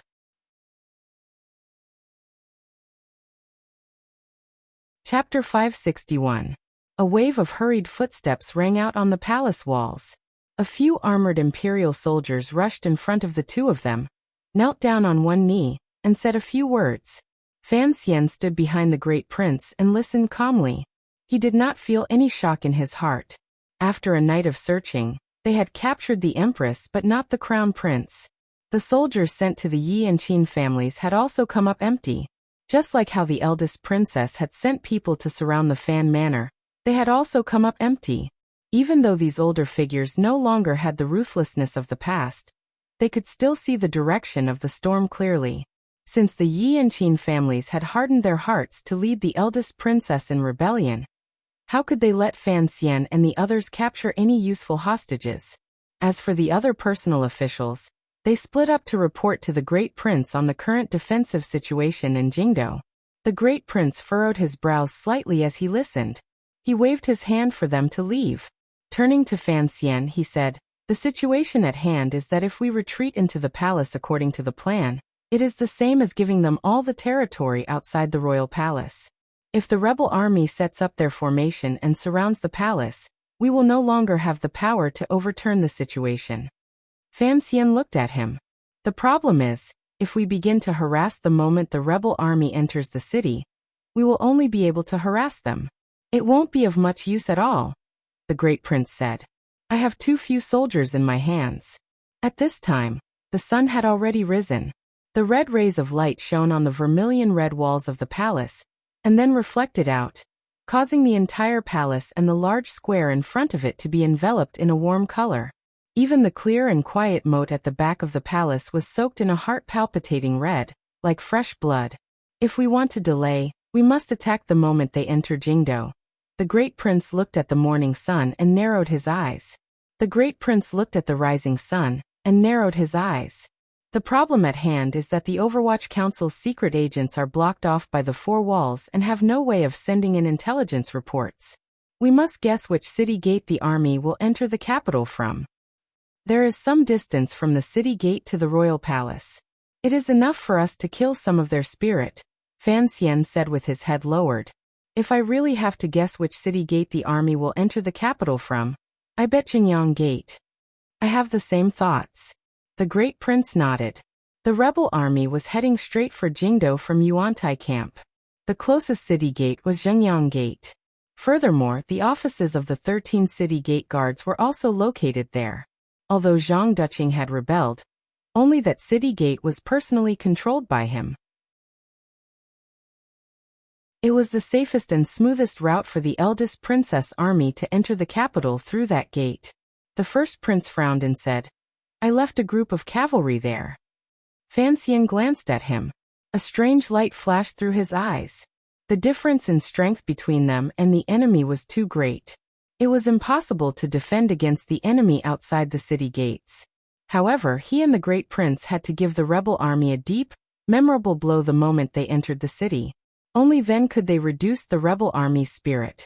However, this group of soldiers would definitely be swallowed up by the surging power of the army, and not a single one of them would survive. Seeming to sense what Fan Xian was thinking, the great prince furrowed his brows slightly and said in a low voice, As a soldier of the Qin kingdom, it is only right that we risk our lives. Fan Xian thought bitterly. It was only a struggle for power among the emperor's family, yet they wanted these common soldiers to shed their blood. At this moment, a gust of morning wind swept past. Along with the wind were some voices filled with hot-bloodedness and murderous intent. It was the colonels of the imperial army who had begun to mobilize their subordinates for the final battle. For a time, the atmosphere inside and outside the imperial city was somber, and the air seemed to be filled with tension. I ask you one last time. Do you want to leave? The great prince narrowed his eyes and looked at the city gate in the east. He didn't even glance at Fan Xian. Once the army has surrounded the palace, it will be impossible to break through. He and Fan Xian had discussed this a number of times. The great prince was willing to lead the imperial army to lure the rebel army into Jingdo to carry out a bloody slaughter. Fan Xian, with the help of 1,000 Overwatch Council secret agents, would lead the people in the palace to find a way out, kill their way out of the city gates, and quickly head south to Weizhou. Fan Xian gently shook his head, just like he had the last few times they had discussed it. Putting aside the possibility of success in breaking through, even if they could, he would not let the great prince be torn to pieces by the eldest princess's army alone. Furthermore, he still had a great hope in his heart that kept his feet firmly on the palace walls. He followed the direction of the great prince's gaze, and stared at the increasingly solemn Zhengyang Gate under the rising sun. He didn't say a word. Jingdo did not wake up with the rise of the sun. Hundreds of thousands of commoners stayed in their homes in fear, straining their ears to listen to the movements outside. The streets between the private residences, Tianhe Avenue, and various yamens were all empty and silent. It was so quiet and cold that it made one feel that the early day was still an endless night. Jingdo had become an isolated city, a dead city. An ominous sound suddenly came through the morning wind. It seemed that the heavy Jingdo city gates had been opened by someone. There was no sound of horse hooves or horse neighing. There was no sound of armor and long swords clashing against each other. There was no military banner fluttering. At such a distance, one shouldn't be able to hear the sound of the city gates opening and closing. In such a deathly silent Jingdo, any strange movement from the city gates would touch on the sensitive thoughts of the people in the royal palace. Fan Xian abruptly turned his head and looked in a few directions to the west and south. He focused on the green smoke that the Overwatch Council secret agents had risked their lives to send out. His pupils constricted slightly. A moment later, he and the great prince met each other's eyes and said, "We all guessed wrong." The expression on the great prince's face was extremely serious as he nodded his head. Green smoke rose in all directions as the horn gradually sounded. Looking down from the royal palace, one could see that dozens of clumps of dust had appeared on the outer walls of Jingdo in different directions. The sound of hooves was like thunder. It was rumbling from the city gates, following the roads in all directions in Jingdo, toward the royal palace. Fan Xian and the great prince had guessed that the rebel army would enter the capital through Zhengyang Gate. They had not expected that the rebel army would enter the capital so openly and forcefully from all 9 city gates at the same time. The two princes on the palace walls sucked in a breath of cold air, and wondered just how many people the eldest princess had in the rebel army. They dared to divide their forces to enter the capital through the 9 city gates and openly suppress the city, creating such a terrifying scene. In an instant, Jingdo was surrounded by smoke. Outside Jingdo's Zhengyang Gate, the yellow earth was crushed by the galloping hooves of horses. It was then kicked up and turned into a cloud of dust and smoke. It gradually rose and became a cloud of yellow smoke, blocking out the light from the rising sun above the horizon. It made both inside and outside the city gate somewhat dark. The 5,000-man cavalry army rode in a row of 5 at a steady speed toward the wide-open Zhengyang Gate. Everything appeared silent and fast. The dust kicked up by the horses' hooves was swept into the city gates by the charge of these fine horses. It looked like a headless and tailless yellow dragon struggling endlessly into Jingdo with the intention of swallowing those pitiful commoners. In the yellow soil that filled the sky, a large military flag was fluttering in the wind. A large Qin character was painted on the black flag. The last stroke of the Qin character was forcefully thrust out. It looked like an indestructible power. Even in the sky full of dust, it was still full of murderous intent. The former deputy of the Bureau of Military Affairs, the present commander of the Jingdo garrison, and the leading figure of the second generation of the Qin family, Qin Heng, was under this flag. He calmly watched his army enter Jingdo with an unstoppable aura. He narrowed his eyes but did not cover his mouth and nose to avoid breathing in the yellow soil. He only calmly watched all of this. An unusually complicated emotion rose in his chest. As the commander of the Jingdo garrison, he was very familiar with Zhengyang Gate. He knew that if the city gates were tightly shut and they only relied on these 3,000 riders, they would probably not be able to charge into Jingdo even after 3 years. The Qin kingdom's capital had been surrounded by foreign enemies before, but it had never been broken into the city. This Jingdo, which did not have a long history, fully demonstrated its powerful defensive power. Now this Jingdo city gate had finally fallen. Just as Zhuang Mohan had once said in his book, the most powerful capitals in history were often taken from the inside. The Qin kingdom's rebellion this time was no exception. Qin Heng watched all of this. As a soldier of the Qin kingdom, his emotions were complicated. He felt great admiration and fear for the eldest princess, who had easily taken control of the 13 city gate guards. However, the present situation did not allow him to think too much. The army had entered the capital through 9 city gates. The group of riders he led went through Zhengyang Gate. He had to reach the royal palace before everyone else. This time, the army had gathered the armies of the Qin and Yi families, as well as the Jingdo garrison. There were 30,000 people in total, while the royal palace's defensive power added up to less than 6,000 people. The army entering the capital had to be open and aboveboard. They had to suppress the people in the royal palace until their hearts trembled, and they surrendered. For Qin Heng, fighting this battle with 6 against 1 was not a difficult matter. He had never thought that the people he was familiar with in the royal palace would be able to oppose such a powerful army. The horses and soldiers rushing past in front of him flashed through his eyes. Then a person's name flashed through his mind. For Qin Heng, he was not worried about the royal palace. He was worried that Yi Zhong would reach the royal palace before him. Thinking of Yi Zhong's name, Qin Heng let out a murky breath. This permanent member of the Jingdo garrison had received the Empress Dowager's edict, but had not returned to Dingzhou. Although it seemed that the Yi family's refusal to retreat was secretly arranged by the eldest princess, and had great significance for the Jingdo battle, for the Qin family, the existence of the Yi family's military power had a different meaning. Yi Zhong was the second prince's father-in-law, and the Qin family naturally supported the crown prince. Thus the old Qin master had given a death order. In order to stabilize the crown prince's throne, the Qin family's army had to perform valiantly in this battle and arrive before the Yi family. Qin Heng squeezed his horse's abdomen and led his personal camp to join the troops entering the city. He became the brightest scale on the yellow dragon. The rebel army entered Jingdo from 9 directions. The Qin family took 6, and the Yi family took 3. Because the rebel army was powerful and knew that Jingdo's defenses were weak, they didn't care about the problem of splitting up. On the contrary, entering with such a large force could make the royal palace lose the courage to break out again. The thousands of soldiers of the 13 city gate guards did not join the rebel army. The common soldiers watched this scene dumbfounded. They didn't know what had happened. Some clever officers had already guessed that one of the princes had rebelled, but they didn't dare move under the suppression of their officers. Commander Zhang Deqing was a clever man. He knew that in this kind of rebellion, even if he added a hand, he wouldn't be able to do much. Holding tightly to his own city gate guards was the truly clever choice. The sound of horse hooves rang out like thunder on the road from Zhengyang Gate to the royal palace. The riders of the Qin army took out their weapons and became cautious. However, their speed did not decrease at all. They galloped past like a gust of wind. The color of the Qin family's light armor was also very dark.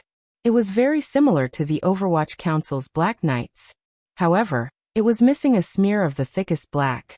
There were a few patches of bright color on the chest of the armor. A dozen running riders suddenly broke away from the group and sped forward. Like lightning, they pierced into the quiet street. Brushing against the low eaves of private residences, they began to scout and report on the army's advance. Everything went as usual. These riders galloped into the streets, turned, and spread out like an arrowhead. They began to advance deep into the city. All of this happened quickly and naturally. It fully demonstrated the Qing army's level of training and the power of the Qin army. The main group of riders did not slow down. They continued forward in the direction the riders had stepped in. Qin Heng rode on his horse and led his personal camp. He stared coldly at the area in front of him. He knew that Fan Xian and the great prince would not sit and wait for death.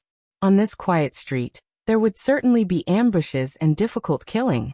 He didn't care how many people Fan Xian and the great prince had in their hands.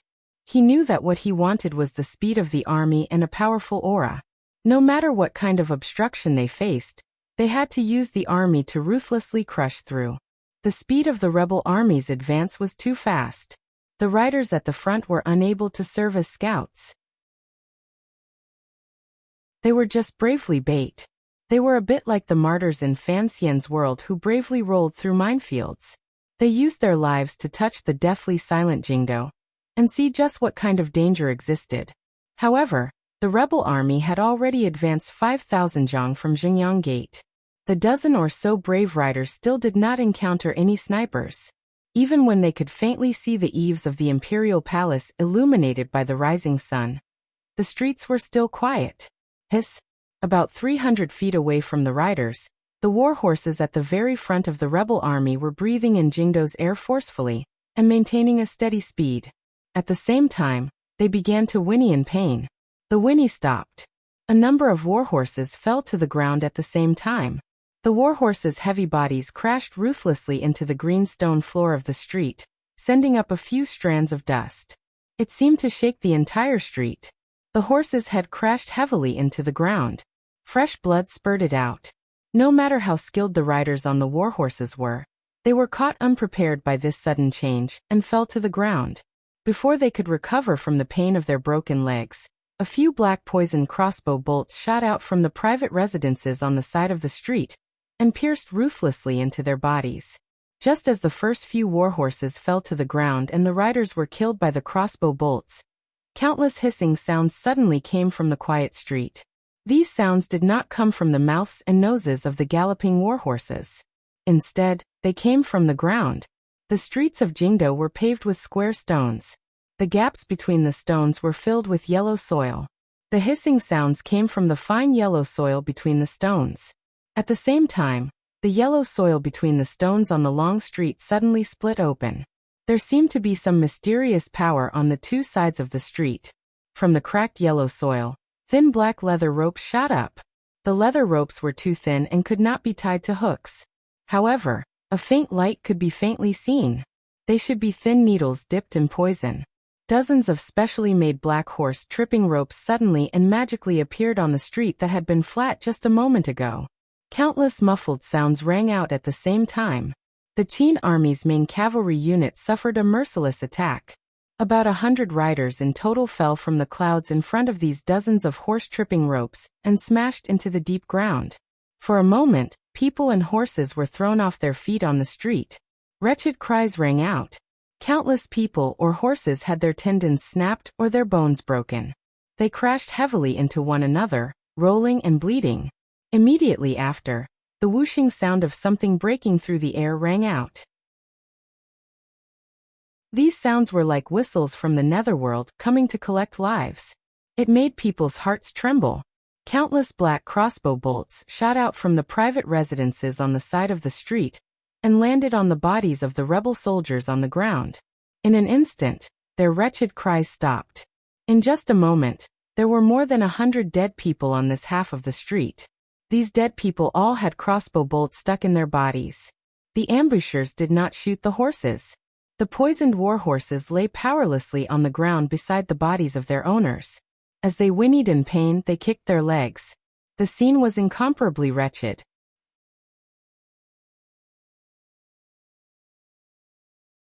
Chapter 562. Actually, I had been sick for a few days. After the stomach pain, I caught a cold, and then I had a rhinitis. Today it had finally reached its peak. I had been sitting in front of the computer for a few hours, and I had also gone to the toilet a few times. In total, I had only written a few hundred words. It was not a problem with my body, but with my mind. I had really been in so much pain that I could not write anymore. I did not write much in July, and the quality would definitely drop. This was something that I had helplessly predicted at the beginning of the month. People always had more important things to do in their lives. I felt apologetic, so I did not ask for votes this month. I asked everyone to vote for other colleagues who were more hardworking. But I did not expect that on the last day of the month, Qing Yu's monthly votes would actually squeeze into the top 6. Thinking of this, I could not help but feel endless gratitude towards everyone. Everyone is a kind person, even more kind than me. After returning home for the past 10 days, I have been working hard to write, wanting to make up for it. But I did not expect that I would not be able to persist on the last day of the month. It is really a pity, and I am also a little disappointed. Chapter 563. On the first day of August, as usual, I am earnestly and sincerely pulling for monthly votes. Please give the monthly votes in your hands to me. I will write them seriously. I cannot promise they will be good, but I promise I will do my best. Thank you, everyone. After this obstruction, the Qin family rebel army's momentum was forced to a halt. Their formation, bound by the Jingdo streets, couldn't help but panic. At this moment, a number of explosive shouts rang out from within the army. At the first instant, a clear and powerful order was given, stabilizing the vanguard camp. Immediately after, the shield-holding soldiers caught up from behind. Stepping over the pools of blood on Chang Street, they bravely broke through the wooden doors of the private residences on both sides of the street and charged into those dark spaces. For a moment, the streets were filled with the sound of killing, but the true situation of the killing could not be seen. With a crash, a large hole opened up in a private residence. A rebel soldier covered in blood was stabbed to death and fell out. Inside those private residences, there were still countless soldiers and Overwatch Council subordinates lying in ambush, carrying out a dangerous killing. The rebel army's discipline was strict. When Qin Hung coldly gave the order to use the lives of a large number of soldiers as the price to launch a counterattack toward the two sides of the street, the rain of crossbows attacking from all directions weakened. A bright knife light flashed. Dozens of treacherous horse-tripping ropes on the stone pavement of the street were neatly cut. These black leather ropes were like poisonous snakes with their heads cut off. They lay limply on the ground. The poisonous needles shining with a metallic luster were like the shiny liquid on the snakeskin. Qin Hung sat on his horse and stared ahead under the military flag. Abruptly, he picked up the horsewhip in his hand and lashed it down forcefully. A fierce general at his side gave a muffled grunt. Holding a long spear in his hand, he yelled, "Kill!" His legs squeezed the horse's abdomen. Leading hundreds of riders, he once again charged toward Chang Street. For a moment, there was only the sound of horse hooves rolling up like wind and thunder with an imposing aura. There were still wretched cries on Chang Street. There were still the sounds of knives sinking into bones in the private residences, and the muffled sounds of bodies falling to the ground. It was difficult to see the figures of Overwatch Council subordinates. They only knew that these people were carrying out the killing work in the private residences on the side of the street. Gradually, blood seeped out from under the wooden doors. The fierce general of the Qin clan's vanguard camp ignored him and led his subordinates to charge on the long street. Only to see this person's long spear thrust out, stirring up a strong gust of wind, and with a cha sound, it pierced into a wooden door beside the horse. With a roar that shook the heavens, the general pulled back his spear. There was a black-clothed man on the spear. Fresh blood dripped from the spear. The tip of the spear had pierced through the chest of the Overwatch Council secret agent. The general under the armor released a muffled groan. With a shake of his arm, the corpse on the spear tip was flung out like a paper bag. He took the lead on a horse and once again stepped over the corpses and pools of blood on the street. Once again he galloped forward. The black spear in his hand was completely forged from iron and steel. It was mighty and powerful, and the spear was not weak at all. Along the street, it actually picked up 5 wooden doors and killed several people in quick succession. Qin Hung stared coldly at his most ferocious general from the back. He waved his hand and ordered the entire army to press forward. He was prepared to use a powerful military force to directly suppress the Overwatch Council snipers on both sides of the street. Although they had lost nearly 200 soldiers in their first encounter, Qin Heng's state of mind did not tremble at all. He had never thought that the Overwatch Council's methods in the dark could directly stop the advance of a large army. An Overwatch Council official holding a crossbow appeared on the building in front of them on the left. Through the window, he took aim at the vanguard general. Unexpectedly, before he had time to pull the trigger, an arrow had already shot into his eye socket. The official gave a muffled groan and fell down the building. Immediately after, a series of whooshing sounds rang out. The dozens of bodyguards following the vanguard general on horseback on the street held light bows in their hands and shot to the left and right. Arrows flew out quickly. Immediately, many arrow holes appeared in the small buildings and private residences on both sides of the street. The Overwatch Council subordinates lying in ambush were preparing to use their crossbows to kill the vanguard general when they were all struck and fell. Of the three powers in the world, the Qing army was the strongest in riding and shooting. At this moment, they were riding on the long street and holding hard bows in their hands. In an instant, the Overwatch Council crossbowmen didn't dare reveal themselves. Even though there were occasional arrows that flew out from the two sides, they did not seem to be very accurate. They hit the heavy armor on the vanguard general's body, but were unable to penetrate deep into his body. They only produced a few blooms of blood. In the blink of an eye, the Qin family general had already led the vanguard battalion to charge over 100 zhang, and behind him was the vast cavalry. In front of them was an open field, and there was no longer anything that could stop them from charging into the imperial palace. At this moment, a mournful signal arrow rang out on the long street. Papa, papa. The windows of the houses on both sides of the street were all closed. Although the killing in the houses continued, the long street had returned to peace.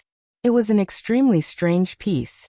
The vanguard general's face was covered in blood and dirt. His expression was murderous. With a shake of his long spear, he pulled it behind his back. Like a mountain-splitting axe, he pierced toward the end of the street. Although he had noticed the strange scene on both sides of the street, he did not feel a glimmer of fear. Now that the charge had been formed, how could the Overwatch Council's tricks stop the advance of the army? Scoundrels, he thought disdainfully. Scoundrels. Qin Heng led the army and pressed toward the long street. With a stern expression, he looked at the street that had suddenly recovered its silence. He thought with slight mockery that the Overwatch Council still could not see the light of day. Right at this moment, a signal suddenly rang out on the long street that had regained its peace after the signal arrow. This signal only had one word. Ho. This ho was very simple. It was clean and tidy, but it contained boundless killing intent. Qin Heng's pupils constricted slightly. He raised his eyebrows. The rebel soldiers pulled back their bows. Countless arrows shot out, piercing toward the place where the order had come from. Thud, thud, thud. Like rain hitting a city, the wooden building was immediately pierced with countless holes. The long arrows pierced through the wind. There was only a faint muffled grunt. The Overwatch Council official who had given the order had died. Immediately after, there was only the sound of horse hooves, the muffled sounds of killing, and the sound of arrows piercing through the air. The order rang out again. Ho! Qin Heng's expression became gloomy. He held on to the reins and ran on the street. He didn't know what the Overwatch Council's ho meant. He could have chosen to split his forces and go around this section of the street where the Overwatch Council was heavily ambushed.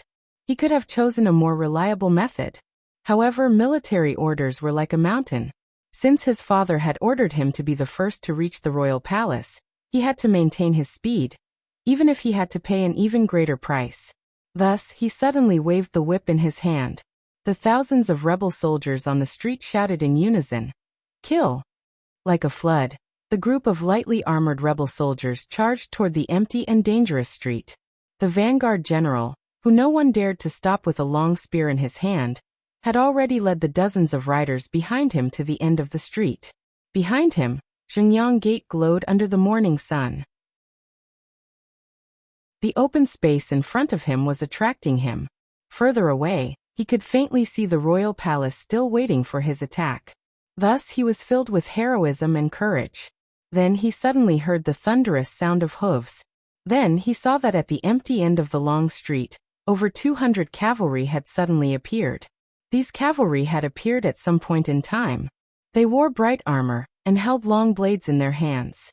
They silently and coldly waited for the rebel army to arrive. Beside these cavalrymen, there were more than 10 scattered corpses. They were the 10 or so scouts sent out by the Qin clan's rebel army. Not only were the scouts dead, But even the war horses had fallen to the ground. The Qin vanguard general's pupils constricted. He knew these riders were tough. Otherwise, they could not have killed a dozen of his subordinates without making a sound. It was the Imperial army. He could no longer stop. The vanguard general gripped the metal spear in his hand tightly.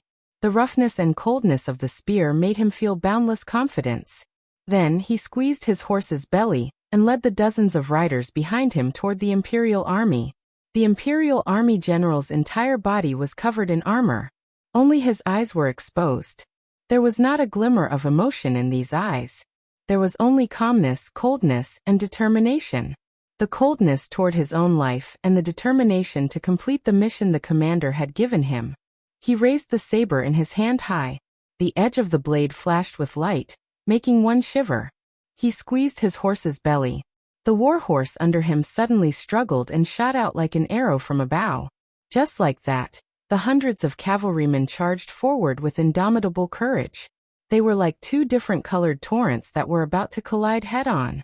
Just at this moment, an Overwatch Council order suddenly rang out on the long street that had just been silent for a moment. Release! The Qin vanguard general's eyes were blood-red as he watched the Imperial army riders charging toward him at high speed. With an explosive roar, his horse suddenly sped up. He was just about to charge out of the street when he suddenly heard this sound. His state of mind was firm and ruthless. There was not a glimmer of panic or slowing down. He didn't care at all about the scoundrels of the Overwatch Council. What he cared about was the valiant Imperial army in front of him.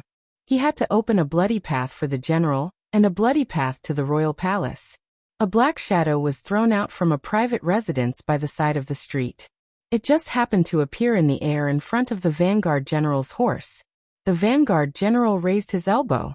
The tip of the spear flashed. With a ripping sound, the black shadow was immediately torn to shreds. Cloth flew wildly. The powder inside was swept into the air. Some of it landed on the vanguard general's body, but most of it landed on his horse. He held his breath.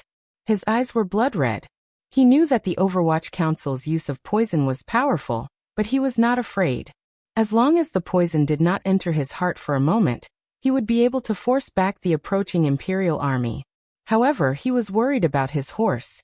Stealing his heart, he struck the back of the spear viciously against the horse's rump.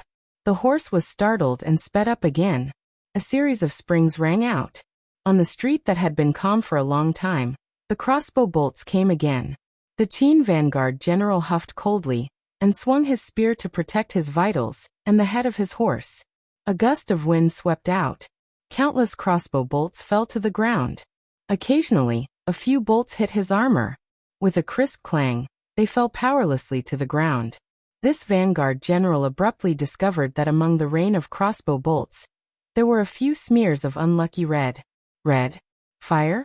With a swish, 3 crossbow bolts landed separately on the vanguard general's heavy armor and the head of his horse.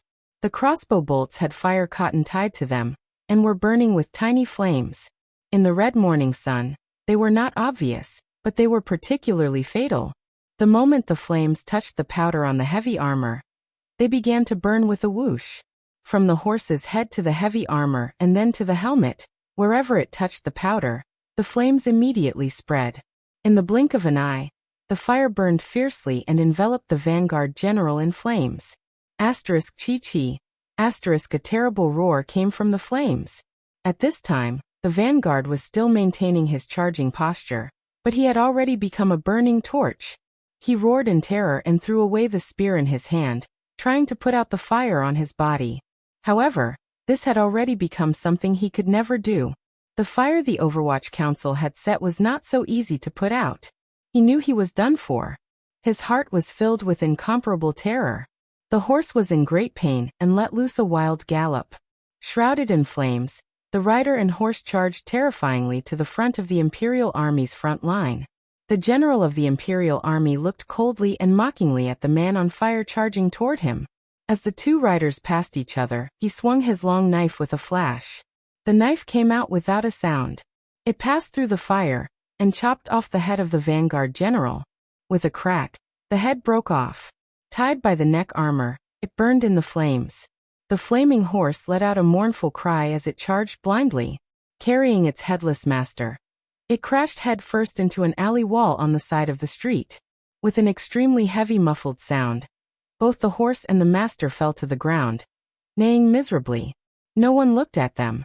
There were only 200 or so riders of the imperial army. At this moment, they maintained a very high speed. They stepped over the bodies of the vanguard soldiers that had been shot into beehives and burned into charcoal. They charged toward the center of the army where Qin Hung was. Qin Hung didn't know what kind of shameless and sinister murder his most valued vanguard had suffered.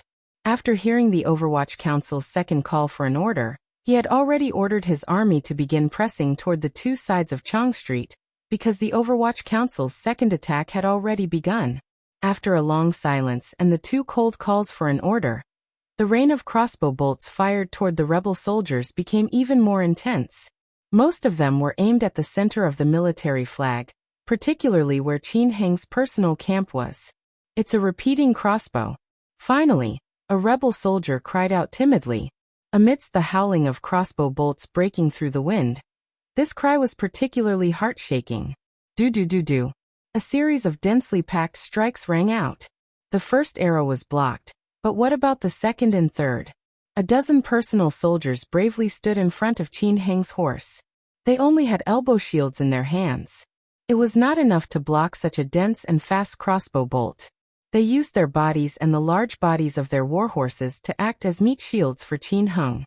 On Chong Street, people and horses were thrown off their feet. Tragic cries rang out repeatedly. Countless rebel soldiers had crossbow bolts stuck into their faces. Fresh blood and sweat mixed together. Everywhere, there were cries for help. In just an instant, most of the soldiers around Qin Heng had died. Qin Heng knew that the Overwatch Council's target was him. His face was covered in blood and dirt. His expression appeared particularly sinister amidst the blood and dirt. It was not until this moment that he finally confirmed that Fan Xian had the Overwatch Council lie in ambush at Zhengyang Gate, not just to block and stall for time. He was prepared to put his life on the line, to keep his life here. Although he didn't know why Fan Xian valued his life so much, he was stern and fearless. He only looked at the initially calm Chong Street, which was now filled with the sound of crossbow bolts, and his subordinates bravely and helplessly fighting against the poisonous powder and hidden crossbow bolts. A vein appeared on his temple. A wave of anger filled his chest. These scoundrels only knew how to use such unorthodox methods. Did they dare to delude themselves into trapping him? He pulled out the long sword at his waist and squeezed his horse's belly. The horse leaped like a dragon and leaped out amidst the crossbow bolts. He roared, "For the Qin Kingdom, kill!" The commander began to risk his life to charge the formation. The morale of the rebel soldiers rose greatly. In unison, they cried out "kill!" and charged deep into the two sides of the street through the rain of crossbow bolts. They used their bodies and lives to slightly suppress the Overwatch Council's second wave of attacks. After all, the rebel soldiers had the advantage of numbers.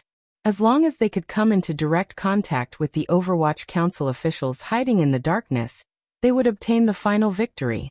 However, at this moment, the Imperial soldiers at the other end of the street had already charged over. There were only 200 riders, but it was like there were 2,000. Thunder rumbled and a murderous aura surged. Their power could not be stopped. Like a flood, they charged into the Qin family army, which had already been forced to scatter. Both sides wore armor and had knives in their hands. Murderous intent boiled to the heavens. Although the Qin family army's formation was a bit messy, on the not very wide Chong Street, this was a head-on collision with no path of retreat. The two cavalries, which were advancing at high speed, had their first head-on collision on the long street below Zhengyang Gate. Like two large iron hammers, they fiercely smashed into each other, giving rise to an ear-piercing and incomparably terrifying loud sound. In an instant, countless riders fell from their horses and were trampled. The people on the horses were stabbed to death, squeezed to death, chopped to death, or shaken to death. Knives and spears collided, armor collided, and auras collided. Qin Heng looked at this scene with an ashen face. He wondered how many people Fan Xian and the Great Prince had to have so many people lying in ambush below Zhengyang Gate. I've smashed all the soldiers that can move inside Jingyang Gate. Fan Xian stared at the smoke in Jingdo and said with a heavy expression. Although I hadn't guessed that they would be so powerful as to enter from 9 city gates, since they have smashed inside Jingyang Gate, I had to make some noise. The Great Prince glanced at him, and then at the gradually approaching rebel army flags in the Jingdo streets. He couldn't help his pupils constricting slightly. In the end, it is only one path. The general trend cannot be reversed. In that instant earlier, if you had charged out from inside Jingyang Gate, perhaps you would have had a chance to break out. The eldest princess must have backup troops outside Jingdo, Fan Xian said. Break out? What would I use to break out? Didn't Jingge take 200 black knights and disappear from Jingdo? The Great Prince glanced at him. Fan Xian didn't reply. He only looked at the square below the royal palace with a heavy expression. This square was very large. During the military parade, tens of thousands of people had lined up. At this moment, he could faintly feel the ground trembling. Presumably, the 8 paths of rebel soldiers were about to surround them. Even though he had long seen through the concept of life and death, he couldn't help but feel his heart begin to tremble. He raised his head and looked in the direction of Jingyang Gate. He knew that the strength that he and the Great Prince had left outside the palace was mostly concentrated in that path. Regardless of who wanted to reach the palace from there, they would probably have to pay a heavy price. If he knew that it was the second-generation leading figure of the Qin family who was, at this moment, struggling to advance through crossbow bolts and poisonous smoke, he would probably laugh out loud.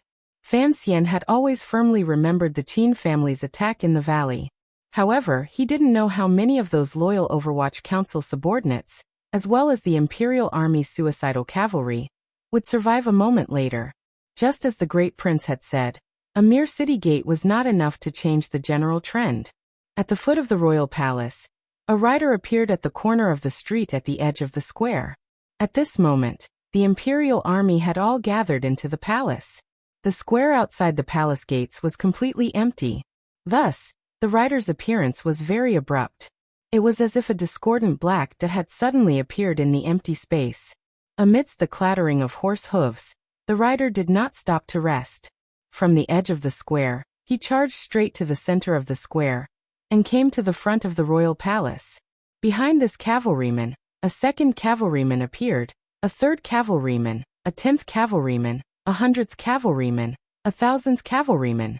8 of the Qin and Yi families' armies, after sweeping away any resistance along the way, finally arrived in front of the imperial city, like a dark cloud pressing down on the city. The densely packed rebel soldiers silently and coldly surrounded the entire royal palace. The murderous aura seeping through the silence, and the steady aura made the hearts of the imperial soldiers on the palace walls tremble for no reason. Fan Xian and the Great Prince finally stopped chatting to hide the nervousness in their hearts. They silently watched everything in front of them. A moment later, a flag fluttering in the morning wind appeared in everyone's field of view. This flag came from the corner of the square on the long street. A large Qin character was revealed on it. Another rider came swiftly from the other side of the palace walls. In his hand was a large flag with the Yi character written on it. The last thing that appeared was a bright yellow flag. There was not a single word on it. There was only a dragon soaring through the clouds embroidered with golden thread. Its golden claws shattered the auspicious clouds as it stepped through the air. Even the dragon flag has been openly displayed. Fan Xian was silent for a long time before he finally spoke. The Qin and Yi family armies were too powerful. Although he was a 9th-level ace and had an incomparably firm temperament, he still couldn't help but feel his scalp tingle when faced with the densely packed army. "Are you afraid?" The Great Prince looked at him expressionlessly.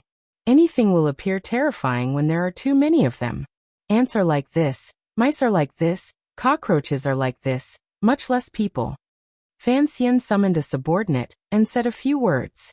The 3 large flags moved slowly. Under the burning gazes of the rebel soldiers around the square, and the slightly fearful gazes of the Imperial Army guards, they came to the front of the royal palace. They came behind the first rider to enter the square and fluttered in the wind. "You've been stubbornly refusing to break through. I always thought you still had some trump card up your sleeve." The great prince said slowly as he looked at the riders and flags in front of the royal palace with narrowed eyes. My trump card is long gone, Fan Xian said without changing his expression.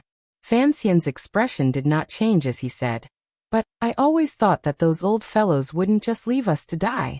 I always thought that since the rebel army had already entered the city, they would jump out and pretend to be super scions.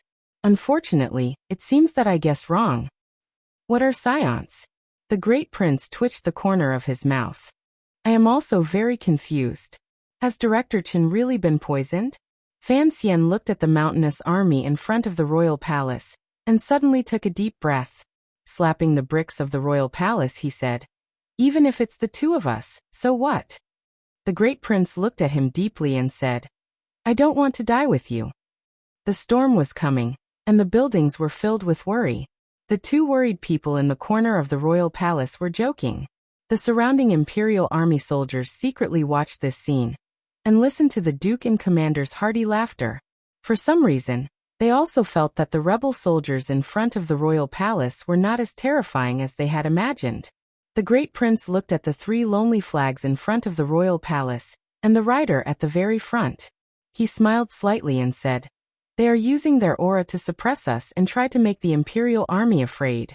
My subordinates would not be so cowardly. Why did we throw all the cards in our hands at Jingyang Gate? Fan Xian narrowed his eyes and looked at the four riders standing in front of the royal palace. It was to kill the enemy's spirit and raise the morale of our army. Then how could we allow these four riders to stand so arrogantly in front of the royal palace as a demonstration? According to military tradition, the first rider to arrive will receive unparalleled glory. Fan Xian stared at the rider like a black dot. A moment later he suddenly said, then let him lose his glory. The great prince furrowed his brows. As the commander of the Western Expedition Army, he had a natural respect for the Qing Kingdom's military tradition. Although he greatly disliked the riders silently showing off their strength in front of the royal palace, he had never thought of doing anything. Furthermore, they were standing in a good position. It would be difficult for arrows to reach them. Fan Xian said resolutely and decisively, I am not a soldier. I also don't understand glory. I only know that this is a matter of life and death. To still stand in front of me at this time. That is. Before he finished his sentence, his hand had already swung down. The city guarding crossbow in the corner of the royal palace that had been silent for countless years suddenly let out a wretched cry. It was as if it wanted to wake up all the resentful spirits that had once died in the royal palace. Click. After the loud sound of a spring, a crossbow bolt as thick as a child's arm left the crossbow mechanism like lightning and shot out along a preset trajectory. The riders and banners standing alone in front of the royal palace were lonely but arrogant. They looked coldly and disdainfully at the imperial soldiers on the palace walls, conveying a powerful intimidation and pressure. All of this was broken by the sound of the crossbow. The first rider to enter the boundaries of the royal palace didn't even have time to raise his head before the massive crossbow bolt pierced through his body and into the body of his warhorse. Accompanied by a large spray of blood, the man and horse were ruthlessly nailed to the stone tiles of the square.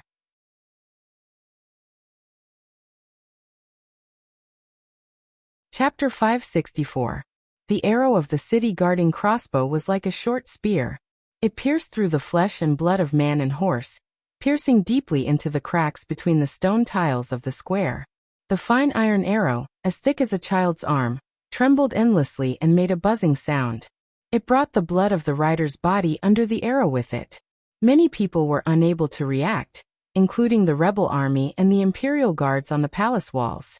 Tens of thousands of people stared dumbly at this scene, not daring to believe their eyes. Such a huge crossbow bolt had pierced through the cavalry's body. It was more like an iron rod from the heavens, ruthlessly smashing down from beyond the clouds. A death-like silence and an icy fear spread through the square. On the rider's body that had fallen gloriously, the three banner-holding officers also did not react. They looked stupidly at the rider in front of them who had become bloody foam, and the internal organs that had been squeezed out of the ground. They didn't know how to react. Horses were different from humans. Even though they were war horses that had been chosen out of 10,000. When they saw this scene and felt the fear of that crossbow arrow, their biological instincts made the 3 horses neigh in unison. After being startled, they began to gallop to the side. A moment later, 2 military flags fluttered in the morning wind. They returned wretchedly to the rebel army's camp. The other bright yellow dragon flag fell miserably to the flat ground of the square and rolled up into a ball. It looked very unsightly. The soldier holding the flag had been startled by the city-guarding crossbow. The warhorse under him had also galloped in fright. For a moment, he lost his grip and dropped the dragon flag to the ground. The tens of thousands of Qing soldiers on and off the palace walls were still death-like silent. However, their gazes had moved from the bloody mud in the square to the flag. The dragon flag that represented the dignity of the Qing royal family and the Qing army's undefeatable will. This flag that seemed to always fly in front of the army and would not fall had fallen miserably to the ground. The emotions in the tens of thousands of eyes were complicated, angry, and not right. On the palace walls, Fan Xian narrowed his eyes and watched this scene. He smiled slightly at the great prince beside him and said, "The effect is good, isn't it?" The great prince did not reply. He thought to himself, the crown prince had raised troops today, yet he had even lost the dragon flag. He had truly embarrassed himself. The imperial soldiers on the palace walls suddenly exploded into cheers in unison. These cheers were, without a doubt, a ruthless whip in the faces of the tens of thousands of rebel soldiers below the palace walls. At that moment, the empty-handed cavalryman who had lost his flag had already returned to the rebel army's camp. He sat on his horse with his head lowered, trembling all over. He knew that he would face severe punishment from the military. As a flag-bearer, this was an honorable position, yet he had accidentally dropped the dragon flag to the ground. The hundreds of riders in the rebel army camp gradually parted. Crown Prince Li Chengqian, dressed in bright armor, slowly walked out under the protection of a few generals. He only glanced at the rider and didn't say anything.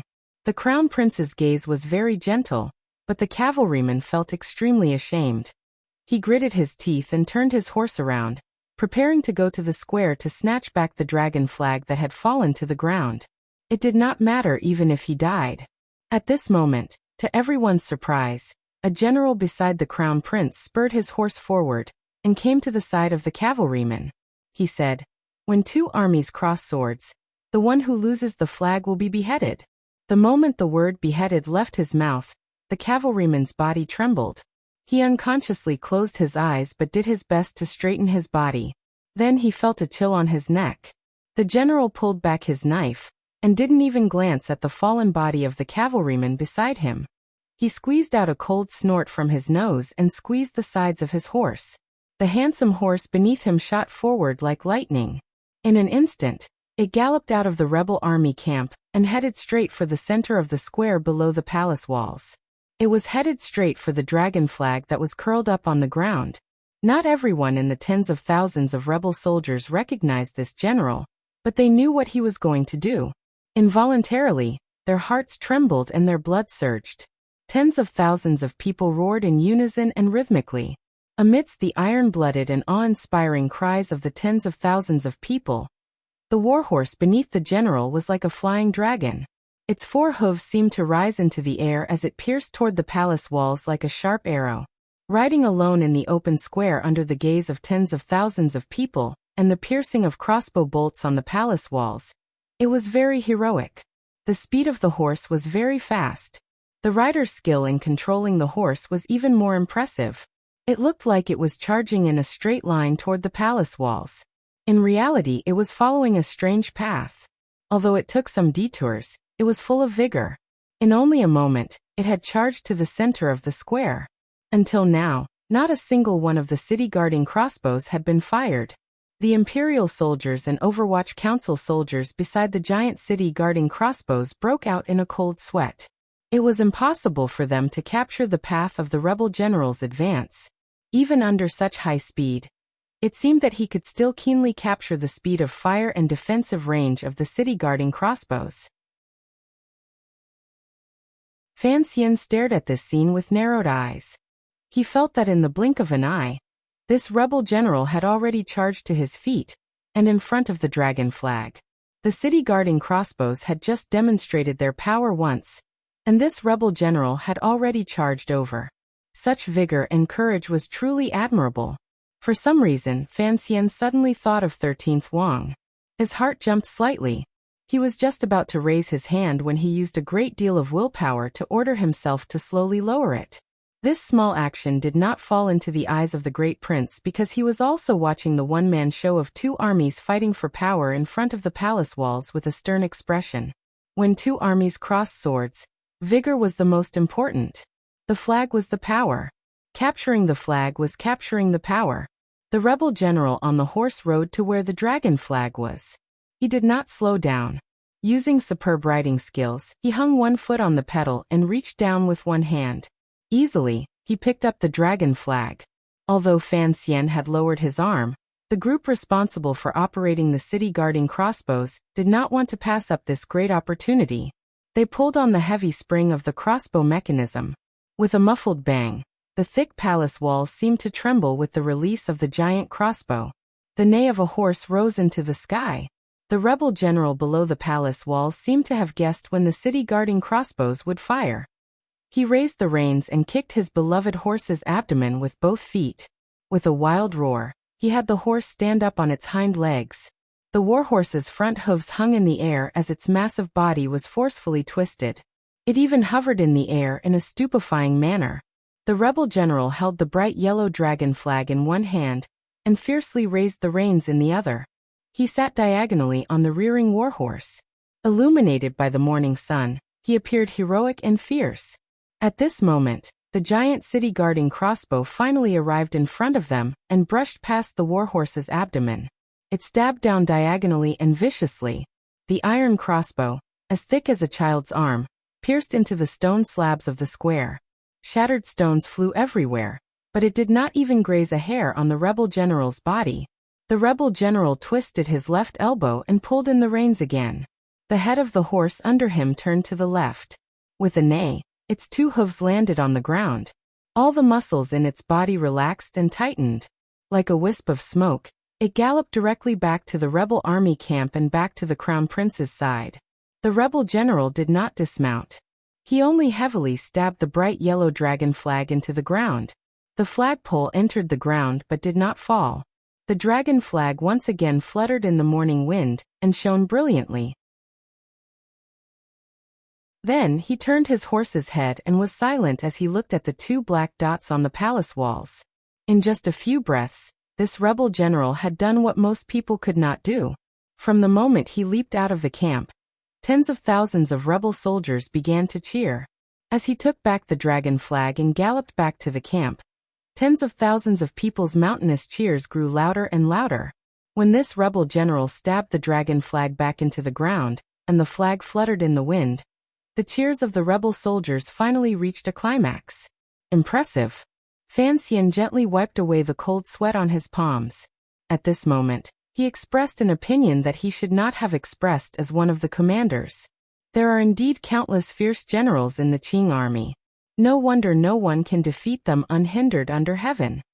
Fan Xian smiled slightly and said, "It's Gong Dian. He has been the deputy commander of the imperial army for so many years. His understanding of the city-guarding crossbow is much better than yours or mine. Furthermore, he is an 8th level ace. Given his noble status as a general, he bravely risked his life to take back the flag. Such courage is truly admirable." The great prince furrowed his brows slightly and said, "So it's him, no wonder, no wonder. General Gong has been herding horses on the borders of Dingzhou since he was young. His riding skills came from the Hu people, and he is known as the best in the army." This was not the first time Fan Xian had heard of Gong Dian's background. He looked calmly at the rebel army's camp, and found that most of the people around the crown prince were generals of the Qin family. It seemed that only Gong Dian had appeared in the Dingzhou Yi family. Gong Dian was the previous deputy commander of the imperial army and minister of guards. He had once been a trusted subordinate of the Qing emperor. However, because of the Qing emperor's suspicions toward the Yi family, he chose to use the hanging temple matter, and chose a groundless reason to throw Gong Dian into prison. Fan Xian had been involved in the hanging temple matter from beginning to end, and had been heavily injured once. There were many secrets inside that he still did not understand. However, he knew that because of the emperor's paranoia, he had no idea how much terrifying opposition he had brought to Jingdo. Fan Xian's heart jumped again. The eldest princess, Chen Pingping, and Lin Ruofu had both said on different occasions that the emperor did not have any major weaknesses. It was only because of his paranoia that he could be defeated. The great prince suddenly raised his head and said, "It's a draw." Fan Xian nodded. He knew what the great prince meant by a draw. The rebel army had surrounded the palace. Given the palace's defensive power, it would not be able to hold out for more than a few days. Thus, they had to use the most direct method at the very beginning to strike at the rebel army's morale. Although they did not have the extravagant hope that they would be able to take the flag and steal their morale, they could at least make it so that they would not be able to charge in one go and create a relatively slow process. That was why there was the wretched killing in front of Zhengyang Gate, and the first use of the city-guarding crossbows in half a century.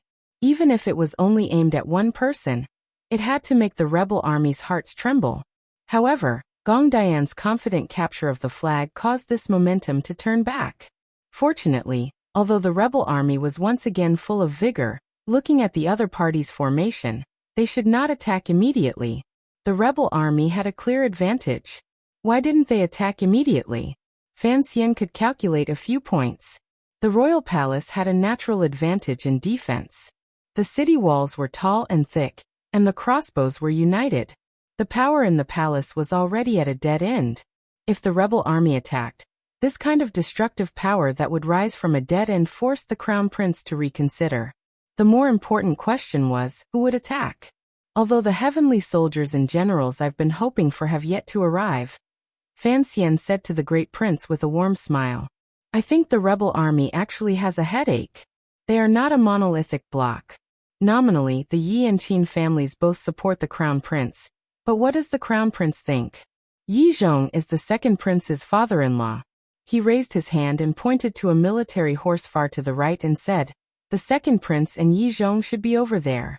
Do you think the crown prince is willing to let the Qin family charge and break through the enemy lines, and let the second prince take advantage? The great prince said calmly, of course the second prince is also unwilling to let his father-in-law go out. He has many things on his mind. If the last bit of capital is used up, presumably, he knows very well how Chengqian will deal with him in the future. Exactly. Fan Xian gently patted the green brick wall of the royal palace, and looked at the rebel army camp slowly moving toward the royal palace. In a quiet voice he said, our two brothers both have ulterior motives. If we don't discuss it, we won't fight. Of course, no matter how you look at it, they are lions and we are antelopes. They don't want to lose too many people, so they will certainly urge us to surrender, Fan Xian said with his head lowered. The crown prince is a gentle person. The crown prince was fighting in the name of righteousness. He was not here to rebel.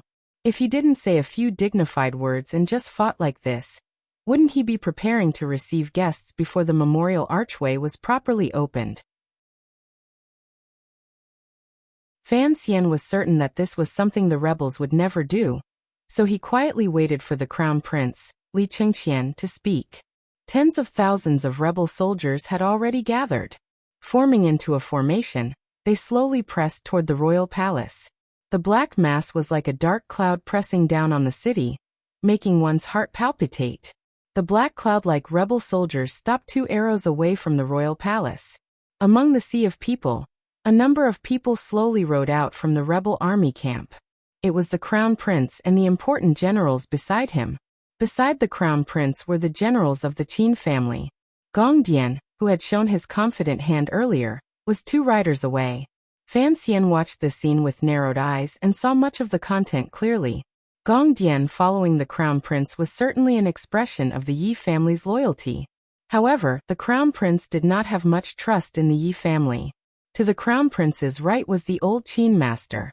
This old man had once again donned his armor for battle, and put on the armor he hadn't worn for a long time.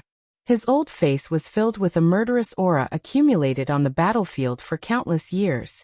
His usually muddy eyes stared at the juniors on the royal palace like an eagle. There was no sign of age. Given the old Qin master's position and authority in the Qing palace, he was without question the core leader of the rebel army. The Empress Dowager trusted him, and the Crown Prince also trusted him. He had also given the Empress Dowager and the Crown Prince sufficient support. However, a few strands of white hair seeped out from the armor. Blown by the Jingdo morning wind, he appeared somewhat lonely. Fan Xian's eyesight was very good. He looked silently at the elder of the Qing military. For some reason, he thought of when he watched the 1998 World Cup in his previous life. After the semi-final between Brazil and Holland, Zagallo had walked against the wind by the side of the field. His few strands of white hair had been blown into a miserable state. He was not letting his mind wander. He was just unconsciously remembering that scene. Fan Xian took a deep breath and thought to himself, Zagallo's meritorious service for generations. After winning that battle, he still ended up with a miserable ending. How could the old Qin master be an exception? The old Qin master, who was being cursed by Fan Xian, glanced at the crown prince and slowly opened his mouth to speak to the imperial soldiers on the palace walls. You are soldiers of the Qin kingdom. How dare you help Fan Xian, a regicide? Prince Huqing, listen to my orders. The moment the old Qin master opened his mouth, the air in the square above the royal palace began to buzz. Fan Xian's pupils constricted. He and the great prince met each other's eyes. They both saw the fear in each other's eyes. The old Qin master had a powerful cultivation and profound martial power. Fan Xian quietly wiped the sweat from his palms on the bricks. He had long guessed who the true warrior of the Qin family was. No matter what, he had never thought that the 9th level hidden deep in the Qin family would be the old Qin master himself. That old and weak man was actually a superior 9th level super warrior. This reality immediately charged into Fan Xian's heart and made his expression become ugly. He was indeed worthy of his great reputation. The Qin family had dominated the world for decades. The old Qin master had always sat in the position of the foremost person in the Qing military. Even the incomparably arrogant Yan Xiaoyi was incomparably respectful to him. There was indeed a reason for this. Fan Xian's right index finger began to tremble slightly, not out of fear, but out of excitement.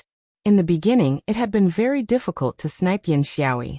Now that he had sniped this old man, presumably, his sense of accomplishment would be even stronger. When he glanced at Gong Dian, who was silently following in the rebel army's camp, his right index finger once again recovered its calm. He shouted toward the foot of the palace walls, Qin Yi. The old Qin master had not finished his first sentence when Fan Xian had already shouted out these 2 words. These 2 words were mixed with his tyrannical zhenqi. Although it was not as thick and grand as the old Qin master's voice, it was particularly violent. It immediately suppressed the old Qin master's voice. The tens of thousands of people on and below the palace walls all turned their gazes toward Fan Xian on the palace walls. The old Qin master furrowed his brows slightly. It seemed that he had not expected the tyrannical zhenqi in Fan Xian's body to be this powerful. He had also not expected to hear the name he had not heard in a long time below the palace walls. Qin Yi? In this world, other than the Empress Dowager, who else dared to call him this? Fan Xian dared. The faces of the Qin family generals beside the crown prince all revealed angry expressions. Qin Yi! Fan Xian once again shouted explosively. It rose up in spirals and spread throughout the royal palace, shocking everyone's hearts. It also gathered the old Qin master's attention. Separated by a great distance and under the gazes of tens of thousands of people, Fan Xian looked at where the old Qin master was and faintly said, You only have one son. Where is he? Qin Heng had entered through Zhengyang Gate and was the closest. The rebel army had already surrounded him, but he still had not arrived. The rebel army generals had long been secretly worried about this matter. Hearing Fan Xian's words, they couldn't help but feel their hearts jump. The old Qin master's eyes narrowed, but he did not have an overly shocked expression. After pausing for a moment, Fan Xian opened his mouth and said in a cold voice, You should have guessed something yourself. Correct, your eldest son was killed by my subordinate Jing Ge with a spear in the camp. Today Qin Heng was killed by the Overwatch Council at Zhengyang Gate. If you dare to betray the emperor, I can have your Qin family end without descendants. What malicious words! What a thorn that pierced straight into one's heart! In an instant, the battlefield once again sank into a suffocating silence. The great prince glanced at him and said in a low voice, "It doesn't seem to be a good choice for you to make the old man mad right now." Fan Xian's gaze was level as he stared at where Crown Prince Li Chengqian was. Faintly, he said, "I just want to see if there will be any more problems between the old man and the Crown Prince when he is mad." The development of the situation did not continue according to Fan Xian's plan. After the old Qin master heard Fan Xian's malicious words, he only slowly lowered his head, and then slowly raised it again. His old face wrapped in armor was completely indifferent. There was not a trace of change in emotion. "Fan Xian, let me thank you first for helping me resolve a question I've had for many years," the old Qin master said slowly. Old Master Qin said slowly, his voice spreading in all directions. "My eldest son was killed in the camp. That murderer should have died in prison. Later, when I checked the files, it was the same. But I never found the murderer's body. Now I know that it was taken away by that old black dog." The military elder slowly said, "I will leave your body intact. As for Chen Pingping, I will have him suffer 1,000 cuts. As for Qin Heng, I have always had confidence in this child. Even if you could stop him for a moment at Jingyang Gate, how could you do anything to him?" The old Qin master said coldly. "Even if he dies, so what? It is hard for a general to not die in battle. If he dies to your schemes, then he dies honorably. Die without descendants? I haven't even been afraid of that demoness of yours. Do you think you can anger this old man with just a few words?" Old Master Qin looked at the younger generation on top of the city wall with a mocking gaze, and said word by word, "The old man has already gone mad. Let's see how long he can pretend for. When one is old and about to die, this kind of nonsense is especially abundant." Just like the old Qin master, Fan Xian finally learned of a secret he had guessed for a long time. He sighed in his heart, and turned his gaze slightly. Looking sincerely at the Crown Prince beside the old Qin master, he spoke before the Crown Prince could open his mouth and with sincerity. "Chengqian, surrender." Sincerely saying, "Everyone, please give me your monthly tickets."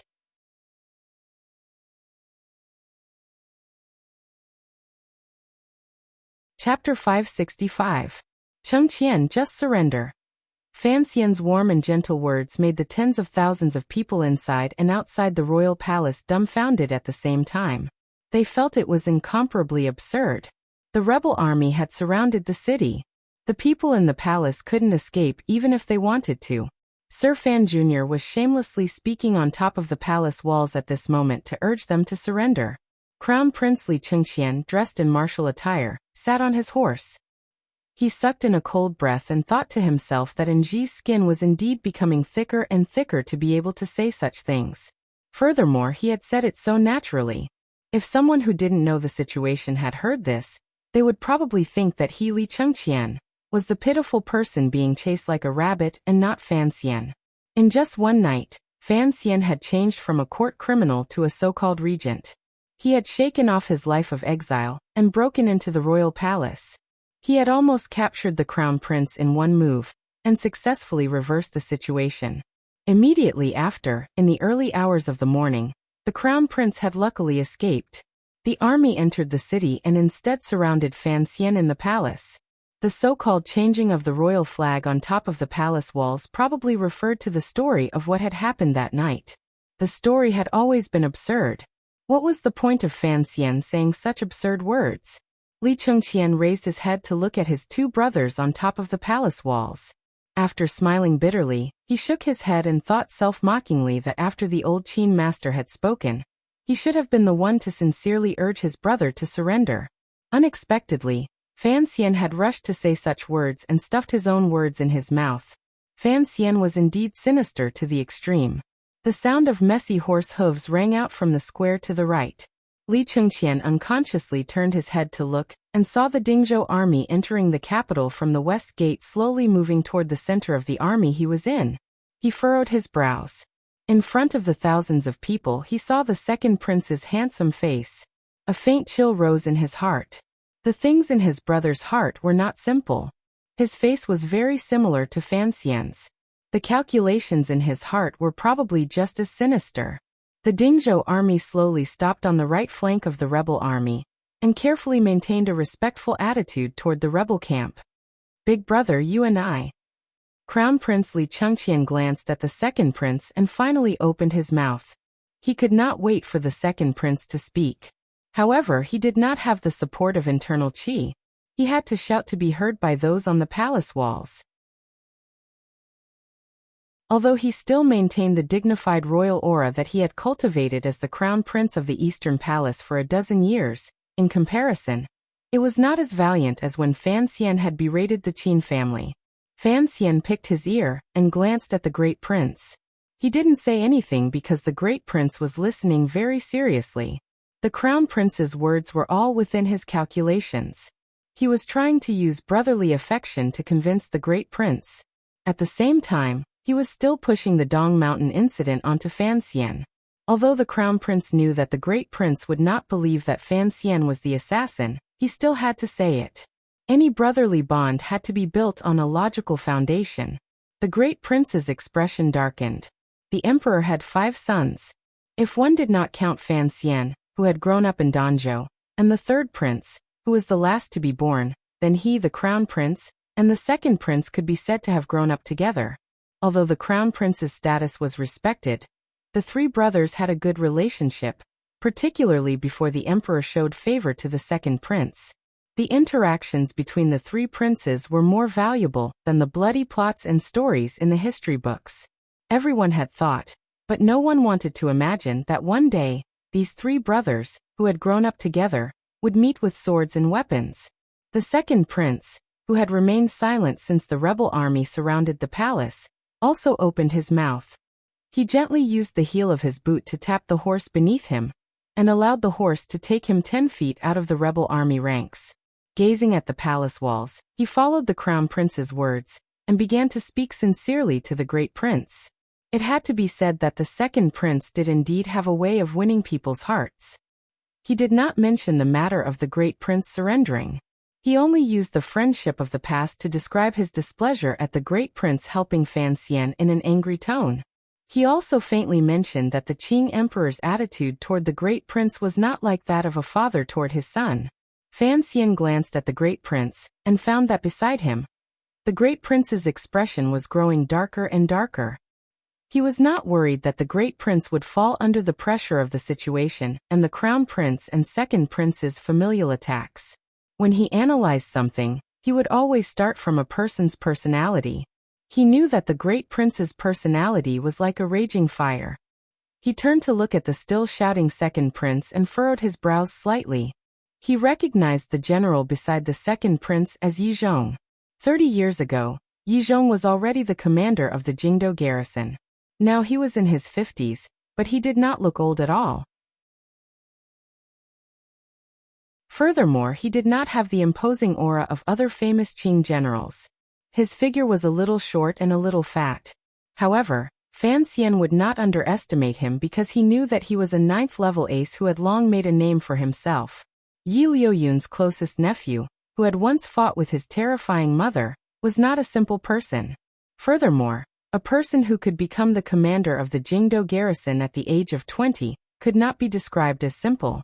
Fan Xian's brows furrowed deeper and deeper, but his eyes grew brighter and brighter. They were as bright as a star that refused to retreat under the light of the rising sun. The great prince suddenly yelled loudly at the rebel soldiers below the palace walls, "Enough!" The second prince smiled helplessly and stopped talking. The great prince said in a severe voice, "What time is this? You still don't forget to frame Fan Xian. I know that for the sake of the throne, you are willing to do any ugly things, but don't forget, there are some things that I cannot do. If you want to attack, then attack. Don't be so long-winded like a woman." These words were said resolutely and with great vigor. They did not give the crown prince and second prince any room to maneuver.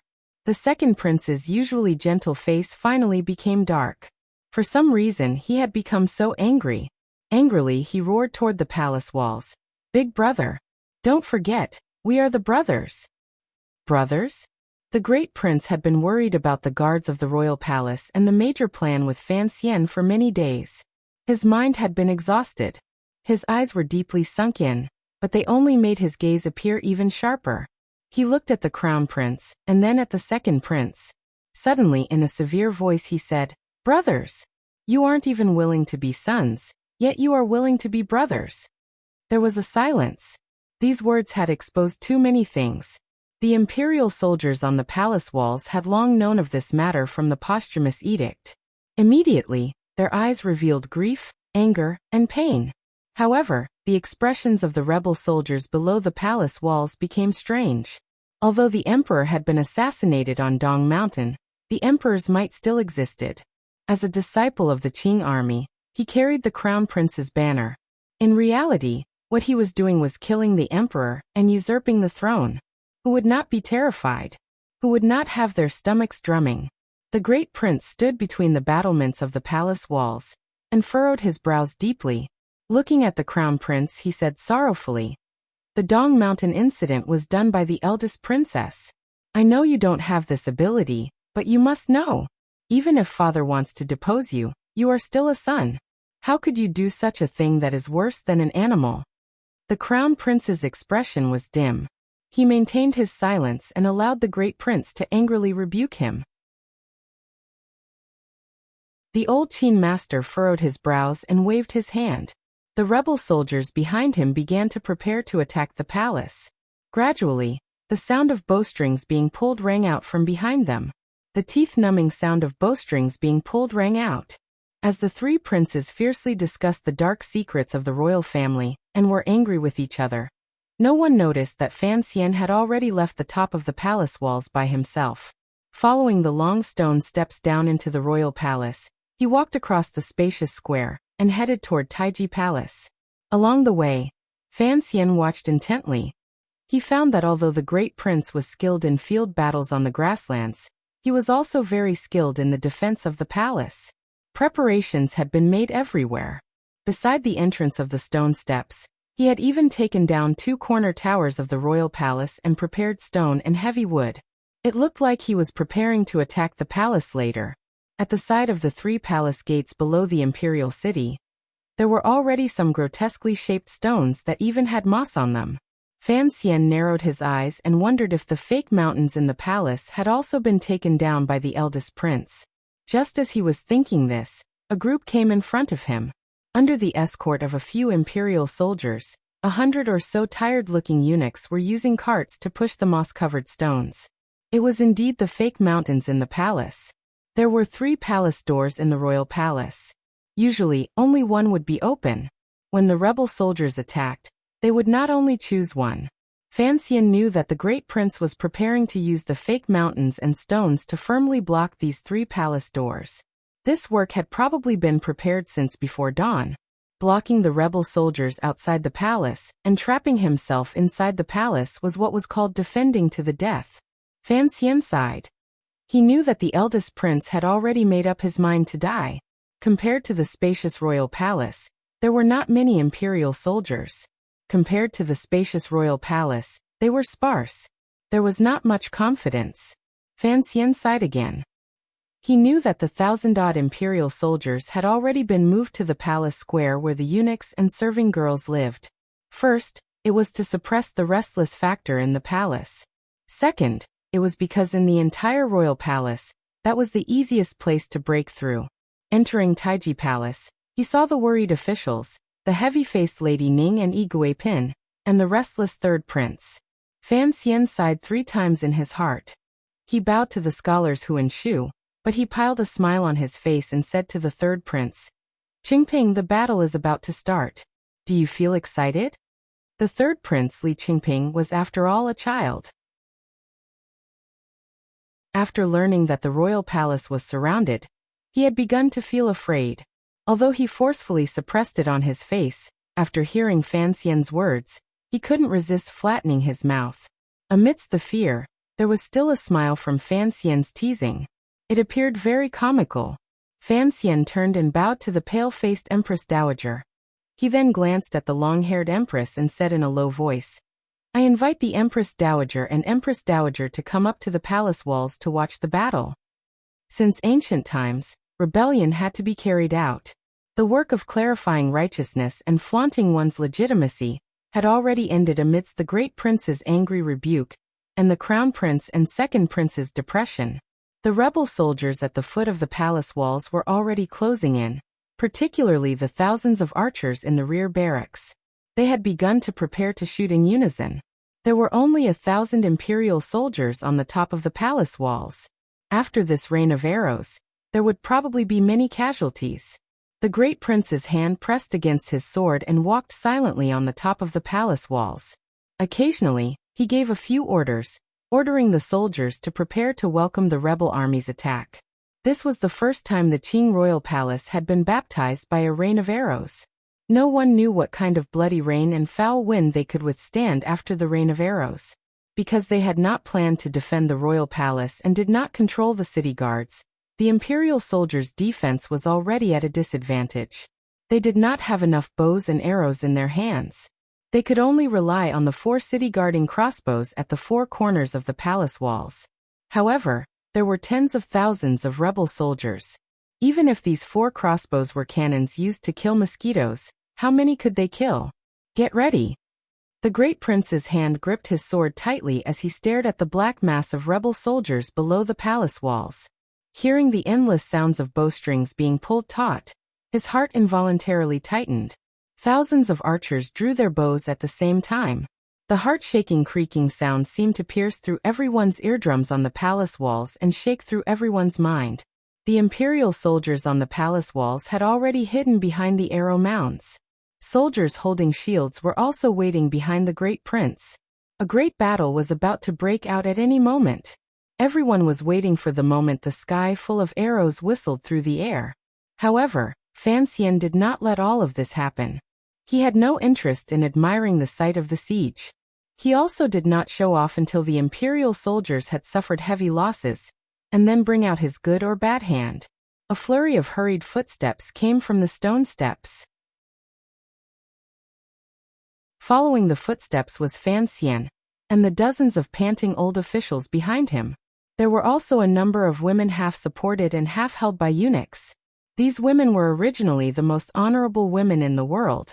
Now they had become the most lowly and humiliating. Fan Xian held the third prince's hand with one hand and walked behind the great prince. Narrowing his eyes, he looked at the rebel army camp below the palace walls that was about to shoot. He couldn't help but feel shocked. With so many arrows shooting over, how could the royal palace be defended? He circulated his junqi and shouted loudly to the rebel soldiers below the palace walls. Chengqian, second prince, quickly stop. Hearing this, the crown prince and second prince raised their heads and looked toward the palace walls.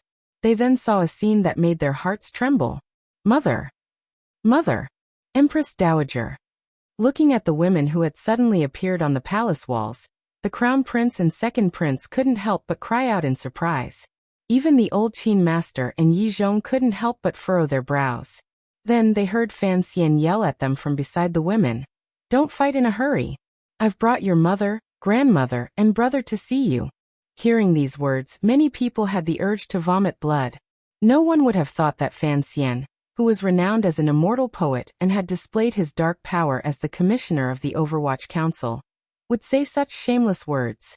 However, only Fan Xian knew that after experiencing the life and death experience on the meadow, his life had finally undergone a welcome change. He had shaken off the dark air accumulated from 2 lives, and was gradually coming closer. Gradually, he was going to merge with the little boy on the rooftop in Danzhou, who had yelled for it to rain to collect his clothes. Such a Fan Xian was a cute Fan Xian, a disgusting Fan Xian, a shameless Fan Xian, and a terrifying Fan Xian. No matter how shrewd the crown prince and second prince were, seeing this frightening scene, they couldn't help but become angry. The second prince scolded in a stern voice, Fan Xian, you're shameless. Fan Xian glared back at him and scolded, you just realized? The crown prince was also incomparably angry, but he immediately said to the old Qin master beside him in a panic, don't shoot. The old Qin master furrowed his brows and thought that it was natural for these nobles in the palace to be used by Fan Xian to threaten him. Had the crown prince not thought of this? The old general sighed in his heart. The crown prince was kind, but the cowardice that had gradually disappeared these 2 years had finally surfaced. For a soldier, in this moment of life and death, there should be no hesitation. The so-called fear of shooting at the rat for fear of harming the innocent was just cowardice. In the end, the old Qin master did not understand that sometimes, another name for cowardice was human nature. Without question, Fan Xian's behavior right now did not have much of a human nature. He had only calculated the crown prince's personality. Calmly smiling, he stood by the great prince's side and said, "I just don't want to be shot into a porcupine." "Why did you bring Qingping here? He is still a child." The great prince sighed and looked at the officials beside him, the Empress Dowager, and Lady Shu. He then glanced at the third prince and spoke with disapproval. "As the future monarch of Qing Kingdom, I must see this scene with my own eyes." Fan Xian gently held the third prince's trembling hands. The third prince had seen so many rebel soldiers with his own eyes. He had truly been frightened. Fan Xian smiled slightly at the trusted aide beside him and ordered, "Please have Lady Shu stand in the left corner tower. Please have the Empress stand in the right corner tower. Please." He glanced at the pale-faced but silent Empress Dowager and said, "Please have the Empress Dowager stand by my side. I'll put 3 master cards here. I want to see if their arrows are as accurate." Hearing these words, the people on the palace walls all felt a chill in their hearts. After the clamor, Fan Xian looked at the people in the rebel army camp who were arguing fiercely about something and said, "Regardless of what the crown prince and the old Qin master decide to compromise in the end, presumably they will both be very displeased with each other." The great prince sucked in a cold breath and looked at him. "You even calculated this?" Fan Xian turned his head and glanced at the cold-faced second prince, and the short tower like Yizhong beside him. "There are still many things I am calculating. If the one leading today was the second prince, the rain of arrows would probably have arrived by now. Although the Empress is not as amiable as Lady Shu, her fate is much better than Lady Shu's because her son is stronger than Lady Shu's son. Even if they don't shoot, the rebel army will still attack." Fan Xian lowered his head slightly. "Go and prepare. I need to think through a problem." The great prince glanced at him and ordered his trusted aide to heavily protect the third prince. He then glanced at the silent Empress Dowager. Confusion grew in his heart, but it was not convenient for him to say more. He left. Fan Xian let go of the third prince's hand and held the Empress Dowager's old and slightly stiff hand. He took a few steps to the left like a filial grandson holding his grandmother. He allowed the Empress Dowager, dressed in a bright yellow phoenix robe, to appear on top of the palace walls. She was like a bright lamp hanging high in the morning sky, reflected in the eyes of all the rebel soldiers. The archers of the rebel army unconsciously loosened their bowstrings. Although the orders from their superiors had not yet come, their arms were already beginning to ache. Furthermore, everyone had guessed who the old woman in phoenix robe was. She was the emperor's mother, the crown prince's grandmother, and the only remaining elder of the Qing royal family. Even talking about such a noble figure was a blasphemy, much less pointing an arrow at her. If they accidentally injured the Empress Dowager, who would bear the consequences? As long as it was a Qing citizen, no one wanted the Empress Dowager to suffer any harm. Thus, when Fan Xian brought the Empress Dowager onto the palace walls, the great prince's mood was awkward. After the scholars Shu and who did not listen to their advice, they could only sigh. Those who knew the details of the palace rebellion last night all knew that Fan Xian never used the most sinister methods to deal with the noblest of people. The sword mark on the Empress Dowager's neck was the most powerful evidence. Fan Xian gently helped the Empress Dowager tidy the high collar of her phoenix robe, and carefully pulled out a strand of hair. Evenly, he said, "As expected, Empress Dowager still has to wear formal attire. Only then will it have sufficient intimidation power. It was not in vain that I wasted my time ordering those old nannies to dress you up." The Empress Dowager suddenly turned her head. Boundless hatred abruptly appeared in her old and tired eyes. It was as if she wanted to swallow Fan Xian. Fan Xian didn't even look at her gaze. By her ear he quietly said, "I also know that it is very painful not being able to speak. Taking my medicine is also very painful. Think about it, your Li family deserves this kind of retribution." I am punishing you on behalf of my mother. We have our own club on the front page of the website, the Qingyu Year Cat Fan. If everyone is interested, you can go in and take a look. There are many interesting comments and tidbits. I personally liked the chapter today. If you also liked it, please give me a monthly reward. There are too many strong books this month. The pressure of getting a reward is too great. P.S. I have some personal matters to take care of in the next 2 days, so I will write less. I sincerely wish everyone a happy weekend.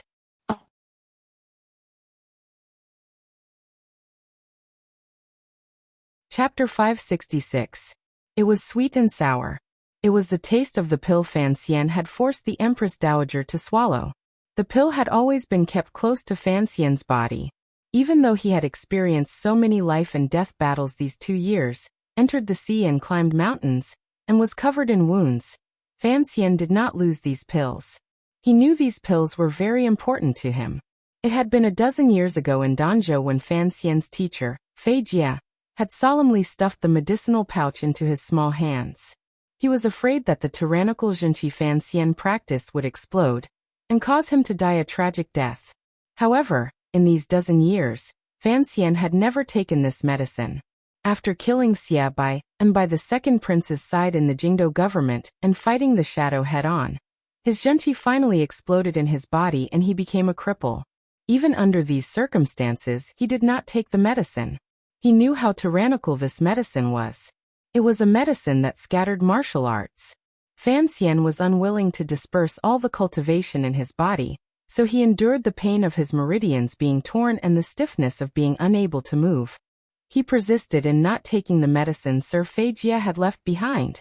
Fortunately, Haiteng had later secretly brought the heart of Tianyi Dao to Jiangnan.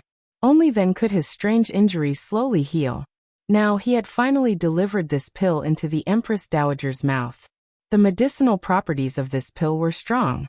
It followed the path of scattering martial arts and gathering qi. It entered one's internal organs with unusual directness, and gradually annihilated the body's vitality. It had to be said that if Fan Xian did not have the heart of Tianyi Dao, once his Zhenqi exploded, he could only use this pill to disperse the overly violent tyrannical Zhenqi and exuberant vitality in his body. However, the Empress Dowager was already old and weak. She did not have many years left to live. Taking this pill at this time was equivalent to the remnants of life in her body, being gradually pulled out of her body by the medicine, speeding up the path of death. Her life gradually dimmed. Her old body could not withstand it, and was already at its weakest point. Fan Xian had a great fear, so he did not brazenly use poison on the Empress Dowager. However, the medicine Fei Jia had left behind was not poison. No matter which famous doctor in the world came to diagnose, they would not be able to find anything strange. The Empress Dowager no longer had the strength to speak. Soon, she felt the burden on her body grow heavier and heavier. Even if she wanted to raise her arm, she couldn't do it. Unless another great grandmaster appeared in the world and forcefully used extremely pure Zhenqi to help her reflect for an instant, the Empress Dowager could only miserably become a cripple who couldn't speak or move. Then she would slowly wait for death to come. It was not that Fan Xian was ruthless. It was not that Fan Xian's desire for revenge had burned away his rationality like wildfire. In the current situation and with Fan Xian's great hidden worry, he could only use this method to ensure his present and future safety. Right now, the rebel army was surrounding the city. The Empress Dowager could be the god's card to weaken the rebel army's attack. But what about the safety in the future? The Empress Dowager did not know how sinister and vicious the medicine she had taken contained. She only thought it was a mute medicine. She still looked at Fan Xian with hatred. Fan Xian did not meet the Empress Dowager's dim and angry gaze. Instead, he turned his cold gaze toward the 2 powers high above the palace walls. He looked seriously at Yi Zhong beside the second prince and the short and strong general. A strange light shone through his eyes. It was as if he was thinking endlessly about something. The Dingzhou army had not entered the capital to present prisoners of war. As usual, there were only a few thousand soldiers. However, Yi Zhong and the second prince had led tens of thousands of people into Jingdou. It looked like they had long been prepared. However, he did not find Hongqing's figure among the rebel army. This made Fan Xian feel a glimmer of relief. Looking from a distance, the rebel army leaders seemed to be arguing about something. The crown prince remained silent. He used his worried eyes to watch the movements on the palace walls. He was worried about his mother and grandmother's safety. In his heart, he cursed Fan Xian, the great prince, Wuxia, and the other old officials viciously. Fan Xian suddenly narrowed his eyes. He saw that the rebel army leaders had stopped their discussion. The sound of horse hooves gradually rang out. The Qin and Yi families each split up their troops and pressed toward the two flanks. He abruptly turned his head and glanced at the great prince not far away.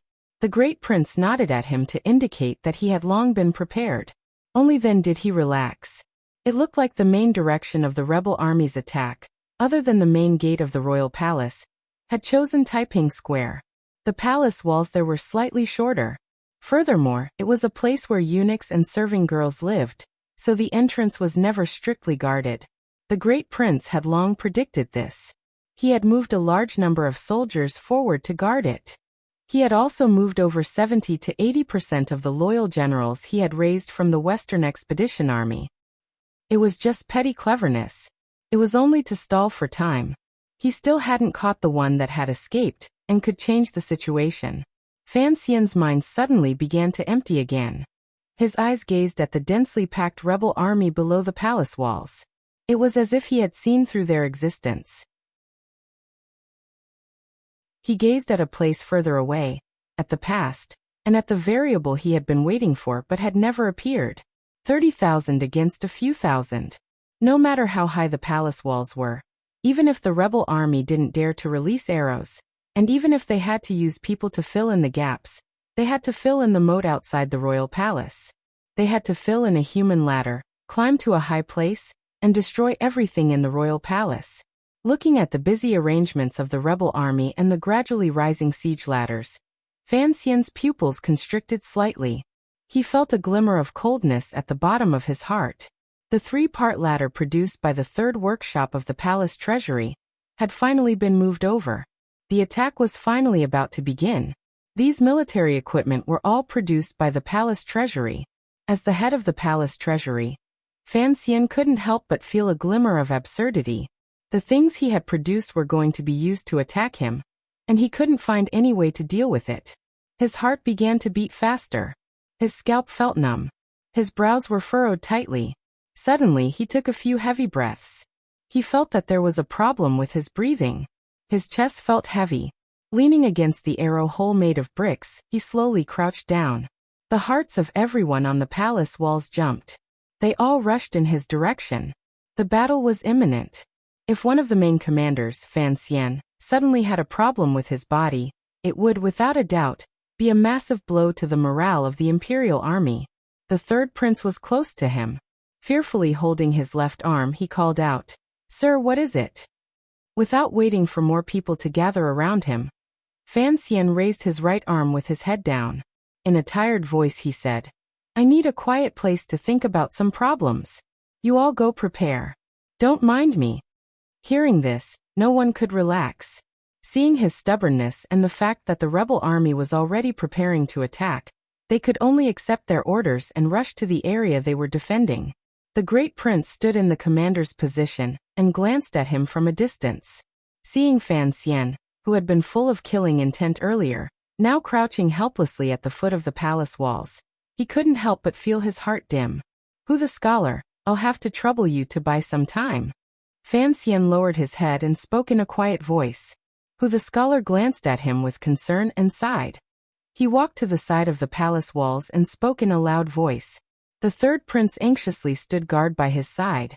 He didn't know how Fan Xian was right now. Fan Xian simply sat down on the foot of the palace walls and buried his head deeply between his legs. Breathing with difficulty, he looked very pitiful. He was like a homeless cat on a rainy night. Faintly, who the scholar's righteous and awe-inspiring words reached his ears. It seemed that he was carrying out his final conversation with the crown prince. Although these words floated into Fan Xian's ears, he was not able to hear a single word clearly. However, he had confidence in who the scholar. Since he was buying time, he had to buy it for a while. The problem Fan Xian faced was the chaos in his mind. After returning to the capital from Dong Mountain, he had done things step by step. In his confrontation with the eldest princess, there had been victories and defeats. Even when he was trapped in the royal palace, he was still full of confidence. The details of many events gave him a faint hint. The eldest princess and crown prince's rebellion had long been calculated by Chen Pingping. Since it was so, when things progressed to the final moment, there would always be a chance to turn the tables. Just as he had thought in the early hours of the morning, there would always be someone coming to save him on colorful auspicious clouds. However, the morning clouds had already dispersed, and the red light was no longer there. Where was the person who would come to save him? A heavy sniper rifle? No, if he hadn't thought through this matter clearly, Fan Xian would not use this trump card. There was a problem. Fan Xian closed his eyes tightly. As he coughed, he quickly turned his head. In the end, he still could not grasp the important point that had flashed through his mind like a goose. He had used up too much of his mind and energy. Fan Xian's coughing grew more and more severe. He slowly opened his eyes. His eyes were completely blood red. After being injured by Yan Xiaoyi, forcing his way into the capital, forcefully breaking into the palace, and laughing and talking without fear on the royal palace, he had already used up all of his energy. He was only relying on the Third Bureau's secret ephedra pills to forcefully stimulate his mind. Fan Xian took a few heavy breaths. Using trembling hands, he took out 2 pungent ephedra pills from his clothes and brought them to his lips. He carelessly chewed a few times and swallowed them. He knew that this medicine was very damaging to the body. In such a dangerous situation, even if he had to drink doves to quench his thirst, he could only gladly endure it. Although Li Qingping didn't know what his teacher was eating, he, who had been concerned about him the entire time, had already guessed that Fan Xian's body had reached the end of its life. His blood-red eyes represented an inauspicious omen. Involuntarily, he nervously and unhappily gripped Fan Xian's hands on his knees. The medicine took effect quickly. Fan Xian's chest felt much more comfortable. It was as if each breath he took in was many times more air than usual. Naturally, his coughing also slowed. However, the lines of blood in his eyes grew denser. Compared to his slightly haggard but full of heroic spirit, he appeared to have a heart-palpitating charm. With a slap, Fan Xian, who was sitting on the ground, suddenly pulled his hand out of Li Qingping's small hands. Like lightning, he reached to the left and grabbed the old woman's feet in the golden palace shoes. Fan Xian didn't turn his head to look. He only coldly said, "You didn't dare to kill yourself in the palace. Now you want to use your death to provoke the crown prince into a fierce attack?" When he stretched out his hand like lightning, the pair of feet in the palace shoes were trying to quietly stand on their tiptoes and move their owner's weak body toward the hard ground below the palace walls. Li Qingping looked at this scene with great terror. He watched as the Empress Dowager's feet were forcefully pressed down by Fan Xian the moment before she jumped off the wall to kill herself. The Empress Dowager had taken the medicine and was already at the end of her life. Fan Xian had not recovered from his heavy injuries. Forcefully increasing his power, he was also almost at the end of his life. However, a murderous aura of death still echoed between these two grandmother and grandson, who were both at the end of their lives. It was always simple for a person to die. The Empress Dowager looked coldly and hatefully at the side of Fan Xian's face. Seeing the strange redness seeping out of his eyes, she gradually felt pleasure in her heart. No matter how powerful the wicked woman and her son were, in the end, they could not be allowed to exist in this world. This was something that had long been decided by fate. History had long proven this point. However, after Fan Xian said those words, he unexpectedly sank into silence. His eyes stared blankly ahead and gradually furrowed his brows. His eyes gradually lit up, just like when he was looking at Yizhong earlier. It was as if he had finally thought through something and made up his mind about something. The negotiations between Hu the scholar and the crown prince had already broken down. The rebel army beat the war drums and began their first attack on the city. Far behind them, in the area of Taiping Square to the left, a heaven-shaking cry of killing rang out. The war drums rang out. Although there was no rain of arrows, there were stray arrows flying through the sky with a whistling sound. Countless rebel soldiers pushed ladders and large carriages covered in oilcloth. Bravely, they braved the giant crossbows and sporadic rain of arrows. Against the rocks falling from the top of the palace walls, they charged forward. In an instant, the foot of the palace walls was filled with wretched cries. The sight of blood flowing and the pain of fire burning filled the air. The morning sun had long risen into the slanting sky. Mercilessly, it watched Jingdo bleed again after a dozen years. Fan Xian slowly rose and emotionlessly watched the scene in front of him. He didn't look at the Empress Dowager beside him. Instead, he said to her, "I've thought through many things." When he pressed down on the Empress Dowager's foot, he couldn't help but think of his grandmother in Danzhou. He thought of the words she had always sternly told him. The Fan family does not need to take sides because we will always stand on the emperor's side.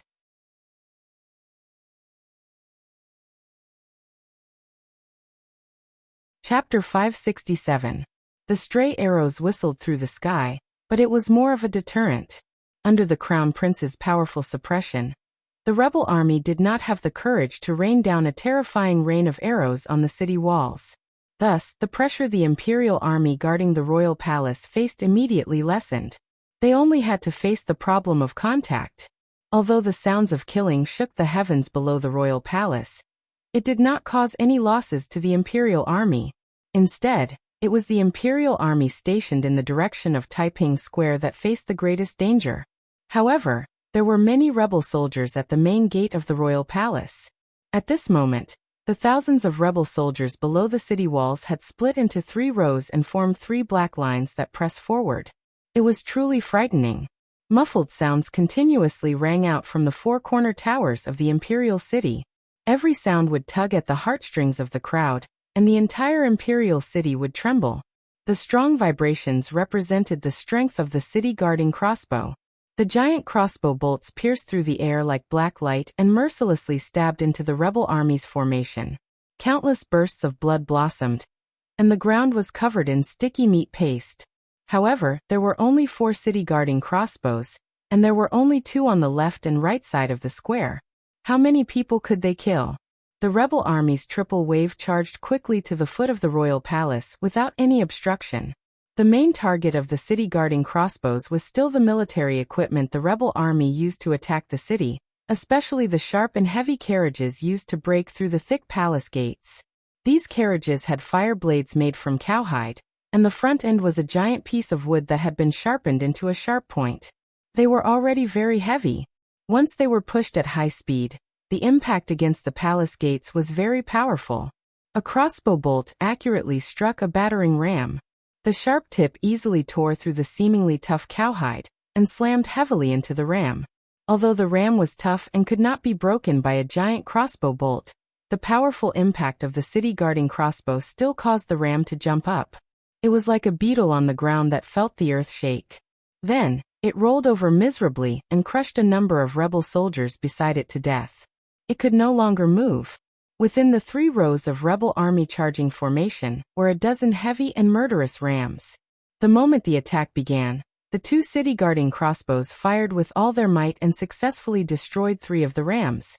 However, the city-guarding crossbows took too long to reload, and the rebel army's charge came very quickly. In an instant, most of the rams had passed the line of fire of the city-guarding crossbows and neared the 3 main gates of the royal palace. The rebel soldiers shouted in unison, pushing the battering ram as they charged forward with all their might. With a number of teeth-numbing sounds, the rams finally successfully crashed into the thick palace gates. The main gates of the Qing royal palace were very thick.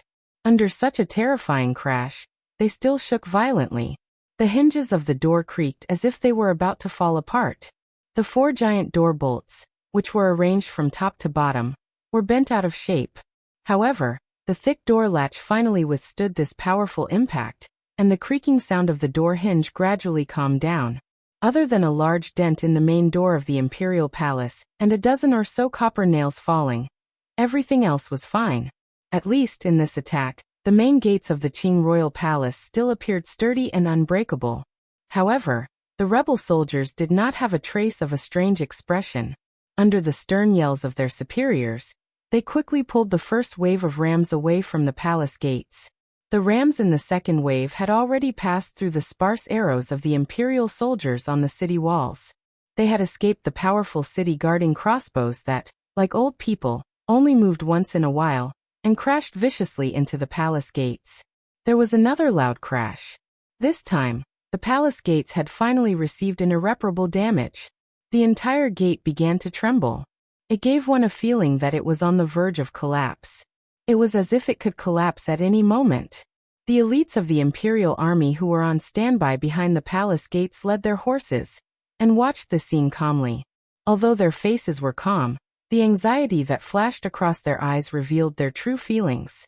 Separated by a thick door, the rebel soldiers, risking their lives to launch a powerful attack, saw hope that the royal palace would be broken. Their morale immediately rose. With a loud roar, they charged forward again. The third wave of attacking troops arrived. Under the merciless attacks of the imperial army's arrows, boulders, and logs, the rebel army left behind hundreds of corpses. Finally, they succeeded in withstanding the third wave of attacks on the palace gates. With a muffled crack, dust flew into the air. It was like a paper bag filled with smoke had been smashed open by a naughty child's naughty palms. The dust settled slightly, and the field of view became slightly more peaceful.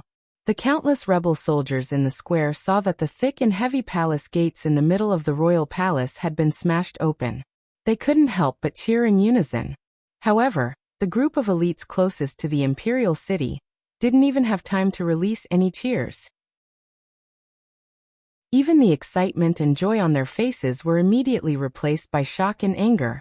They could clearly see that even though a large hole had been smashed open in the palace gate, revealing the thick wooden stubble inside, the entire palace gate showed no signs of collapsing. The ground was covered in golden copper nails. Behind the hole was a thick layer of stone and dirt. There was not a single gap to be seen. The people in the royal palace had blocked the palace gates. Did they not think of leaving a way out for themselves? At this moment, what was the difference between the royal palace and a large tomb? A rebel army officer roared wildly and led the attacking soldiers beside him into the hole. Although there wasn't much space, even if they had to dig open this palace gate. Military orders were like mountains. The Qing soldiers were never cowards who feared death on the battlefield. A long black spear pierced out like lightning from the only gap above the stone and dirt. It pierced the officer's throat, and fresh blood sprayed out.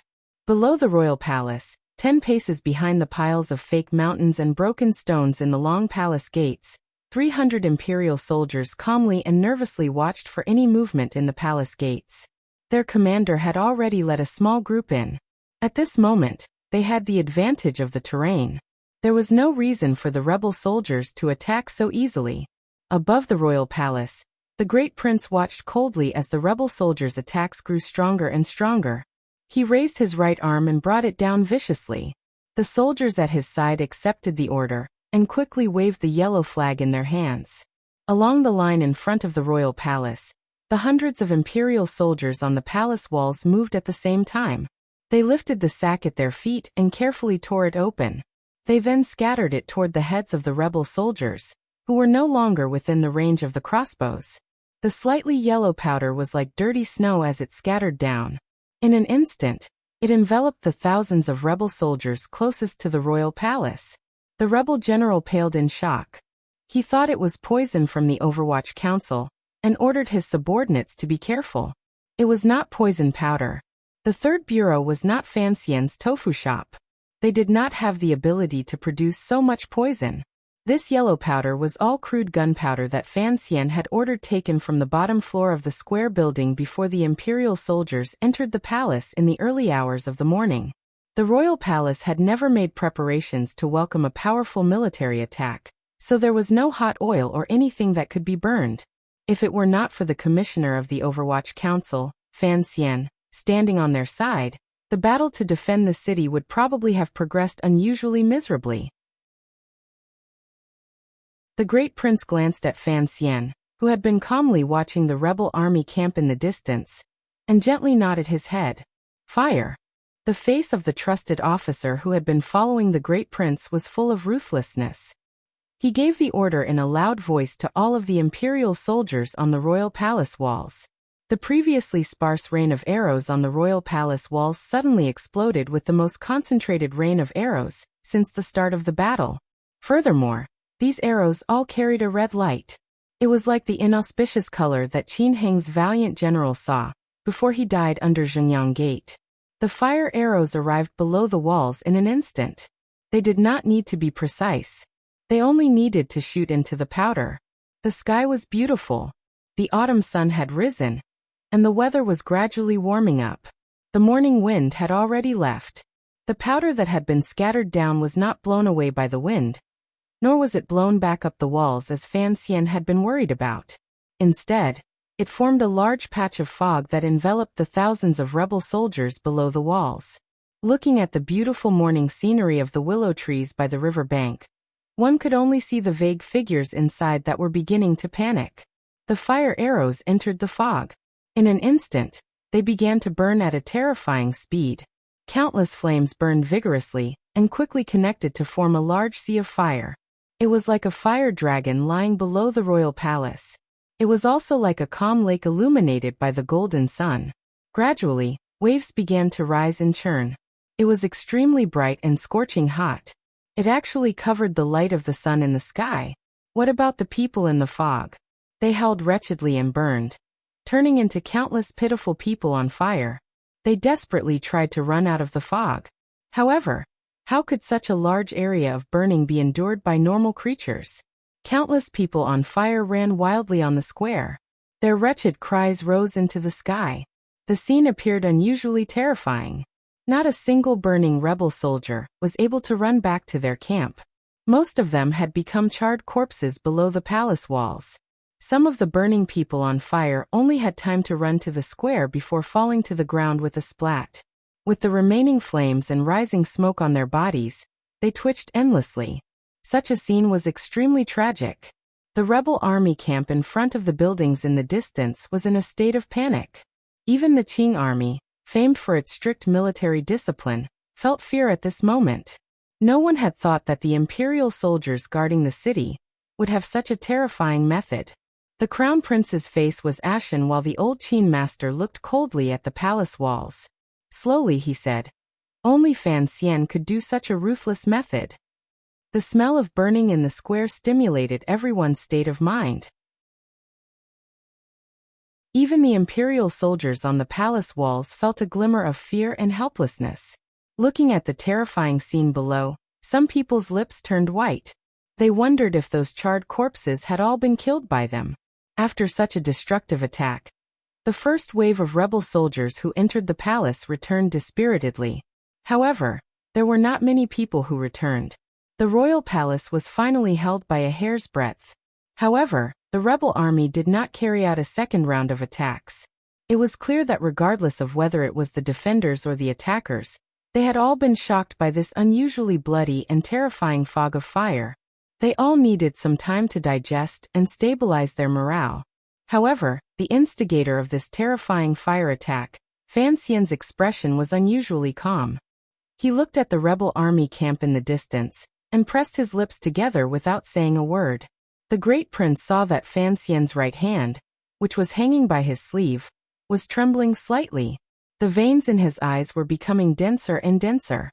The great prince had not thought that the Overwatch Council's gunpowder powder would have such a terrifying effect. Looking at the scene in front of him, he, who had long experienced the blood and fire of the battlefields of the western region, did not feel any emotions that he should not have. However, he still felt shocked. If this powder could be used like this, what kind of changes would occur in future battles? Today is luck. Fan Xian did not turn his head to look at him. Quietly he said, "There is no wind or rain today. That is why there is such a good effect." Then he slowly lowered his head. Ever since he had taken control of the palace treasury, he had always been very attentive to the joint research work of the Third Workshop and the Third Bureau. In the depths of his heart, he understood why his mother, Yi Qingmei, had put so much effort into other military equipment and people's lives, but had strictly forbidden the use of gunpowder in this world. Even when he had saved Xiao In and Shangjing, the Overwatch Council had only provided one cart of gunpowder. The use of gunpowder in this world was still very clumsy. It was even worse than the self-made firecrackers in his previous life. In this world, only Fan Xian knew that even wood shavings flying through the air could cause a large explosion, much less gunpowder powder. Fan Xian couldn't help but worry whether the scene today would open Pandora's box for this land. After a moment, he immediately felt relieved. The palace treasury's steel craftsmanship was not up to standard. There was no need to worry about the arrival of the era of firearms.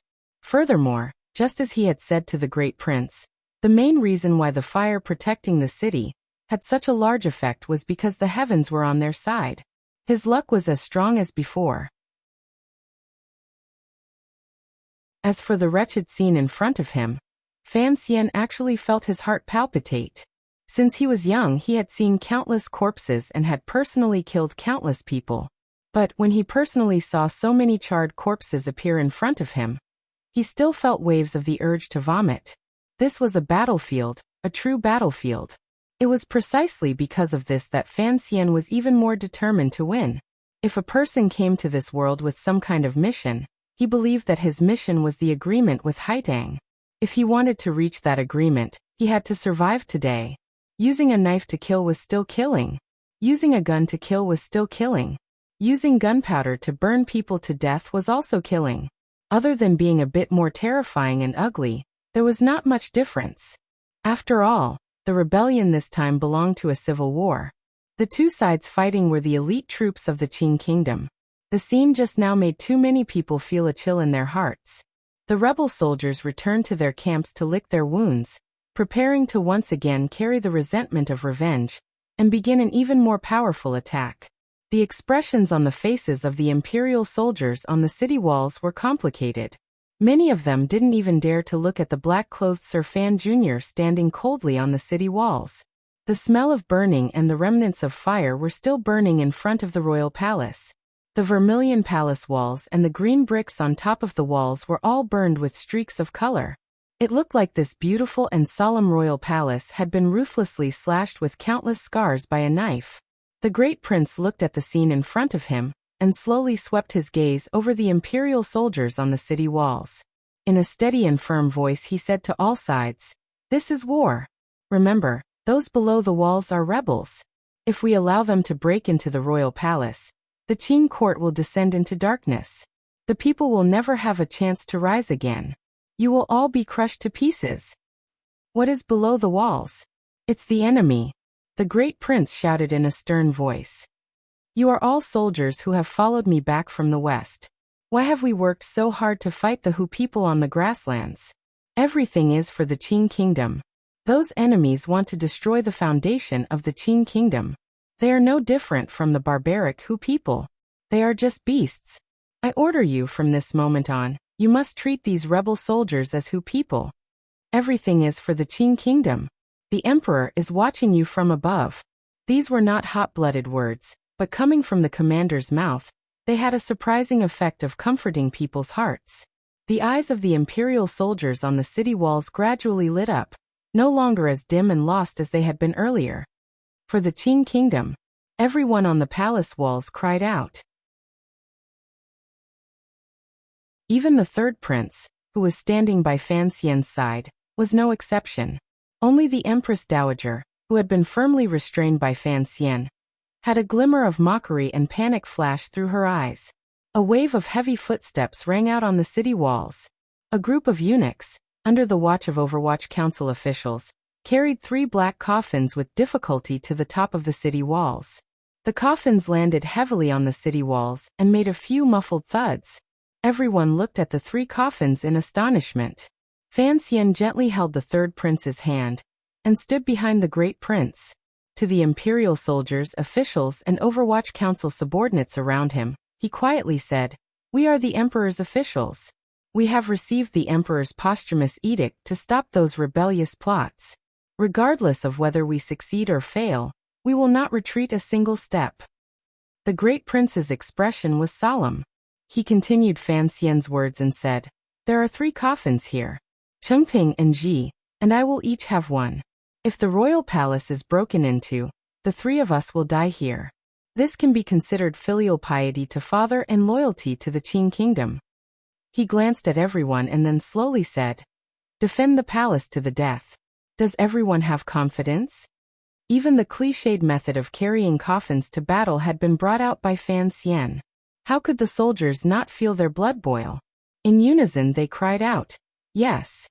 Fan Xian held Li Chengping's hand and said in an even voice, "Are you afraid?" The third prince thought for a bit and shook his head forcefully. "No.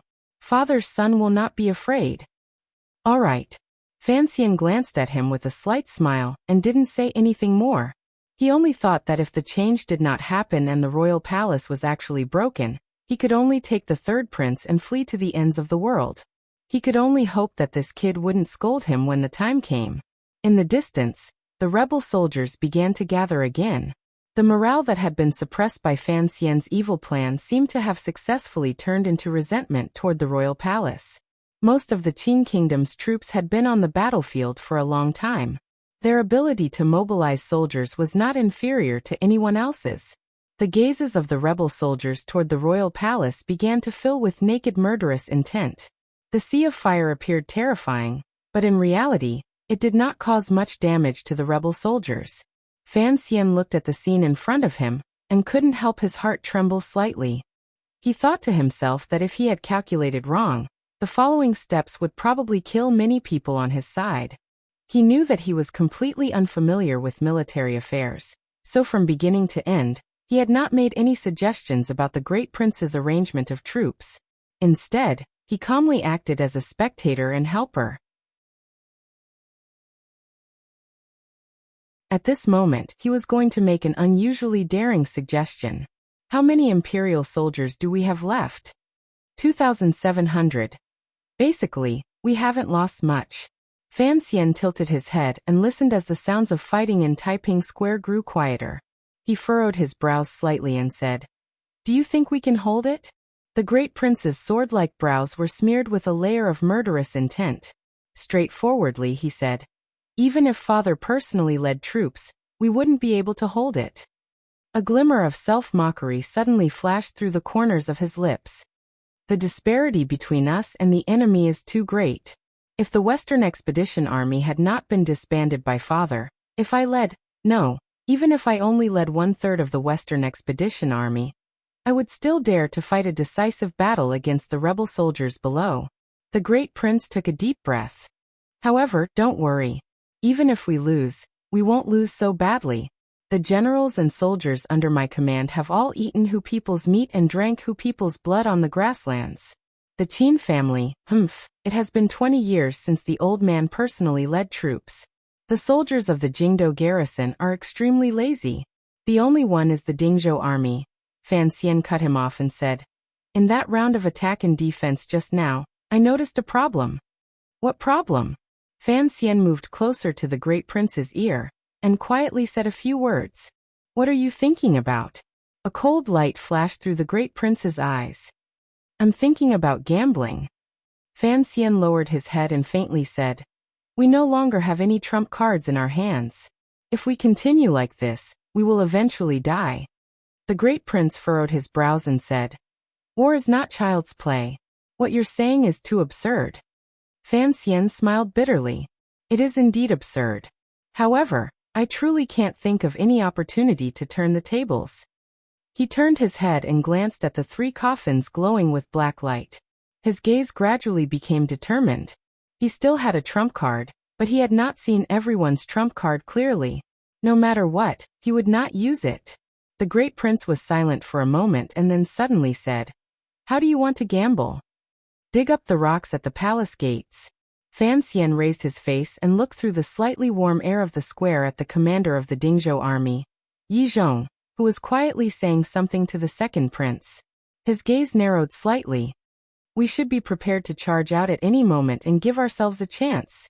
He then smiled warmly and said, "Give the world a surprise." Coincidentally, Yi Zhong, who was in the middle of a secret discussion with the second prince, seemed to feel the gaze from the palace walls. He raised his head and glanced back with unusual calmness and coldness. Ahem, when the great prince said this is war, I almost couldn't resist writing that all is fair in war. Everyone should know that I am the worst at writing these things. When I first conceived of Qingyu's year, I made a great wish that I would try to learn and improve my abilities in this area.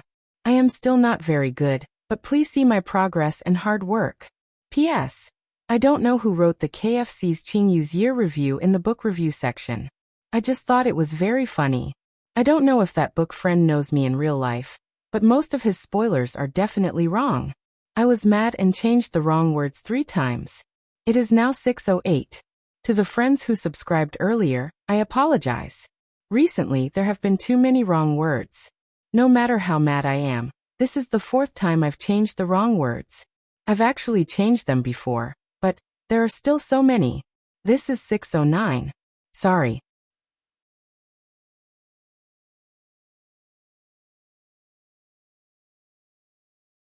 Chapter 568.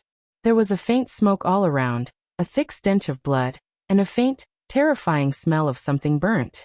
The entire capital was in chaos. Other than the left and right of the royal palace, no one knew where else there was killing and strangling. The faint sounds of killing did not stop for a moment.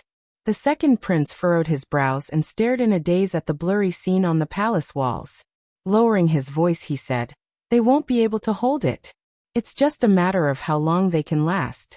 All of the messengers my aunt arranged around Jingdo have been killed. It is impossible for reinforcements to come. Given Fan Xian's personality, he knows it's a dead end. Why would he fight so bravely? If it were any other time, he would have run a long time ago." Yi Zhong's armor was heavy and old and suffused with a dim light. This important figure in the Qing military glanced at his son-in-law. His eyes flashed slightly. Slowly he said, "There are so many people in the palace. How can he run?" Everyone admitted that if Fan Xian led the Overwatch Council people, and ran as soon as he saw the situation was not right, it would be difficult to dig him out in Jingdo, where hundreds of thousands of people lived, even if the eldest princess had many soldiers under her command. Everyone acknowledged Fan Xian's tyrannical strength and ability to escape. Yi Zhong was silent for a moment and then said, "Since Fan Xian isn't running, then he must have something to rely on." The second prince's expression calmed. This noble had listened to his aunt's suggestion and temporarily suppressed his ambitions to stand behind the crown prince, waving flags and shouting war cries. However, the string in his heart had long been plucked countless times.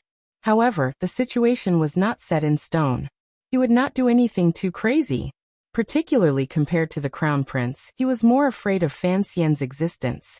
Fan Xian's attack on the second prince was not only a blow to his strength, but also a great blow to his spirit.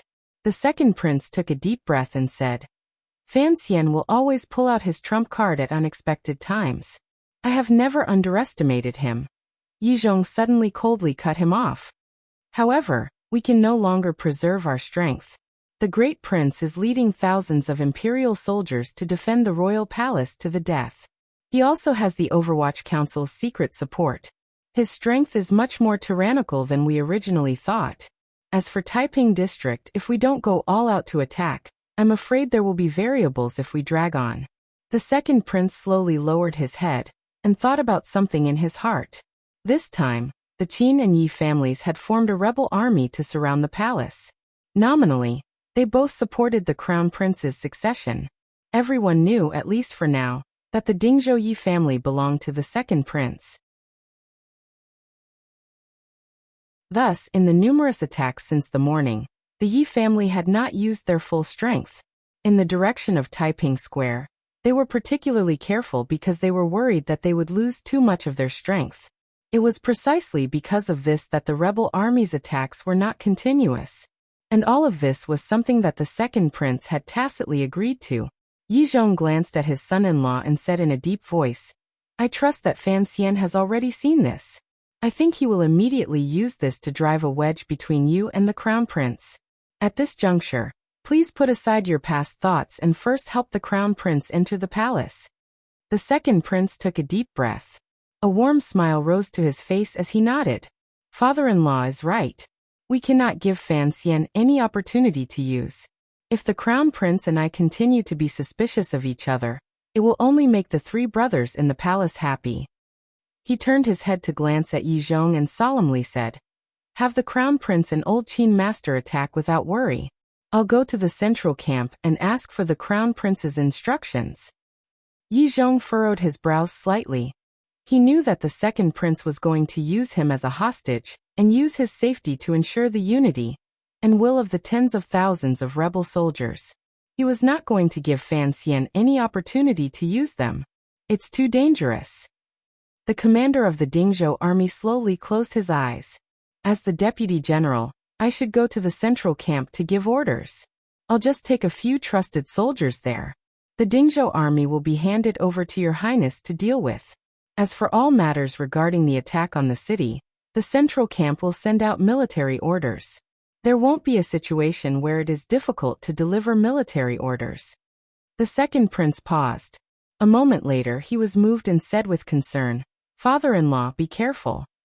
Just as the second prince and Yi Zhong expected, seeing that the Dingzhou army was preserving their strength, Fan Xian would not let go of this opportunity to sow discord. Standing on the top of the city walls and gazing at the rebel army's central camp, he once again began to call out to the Crown Prince. At this moment, the attack below the city walls was particularly urgent. The sound of drums was like thunder. Cries for killing rose from all directions. There were rebel soldiers climbing up ladders and beginning to brave arrows and rolling stones as they climbed toward the top of the city walls. It was at such a tense moment, and in such a noisy and dangerous environment, that Fan Xian's every word was branded into the ears of all of the rebel soldiers and Qin family generals. He only called out one thing toward the bottom of the palace walls. "Old thief Qin, so many of your people have died. Does it not hurt?"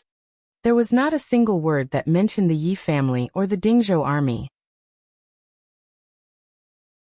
However, bodies were scattered across the square. The charred remains of the terrifying rebel soldiers still gave off a nauseating smell. As long as one was not blind, one would notice that the people who had died in these waves of attacks were mostly Qin family soldiers and two subordinates of the Jingdou garrison. Dingzhou had not suffered many losses. After these words were said, the leaders of the rebel army's central camp were all surprised. The Crown Prince smiled slightly and said to the generals beside him, "Only an idiot would believe such childish sowing discord." Even a blind person could hear Fan Xian's intentions in such an open provocation.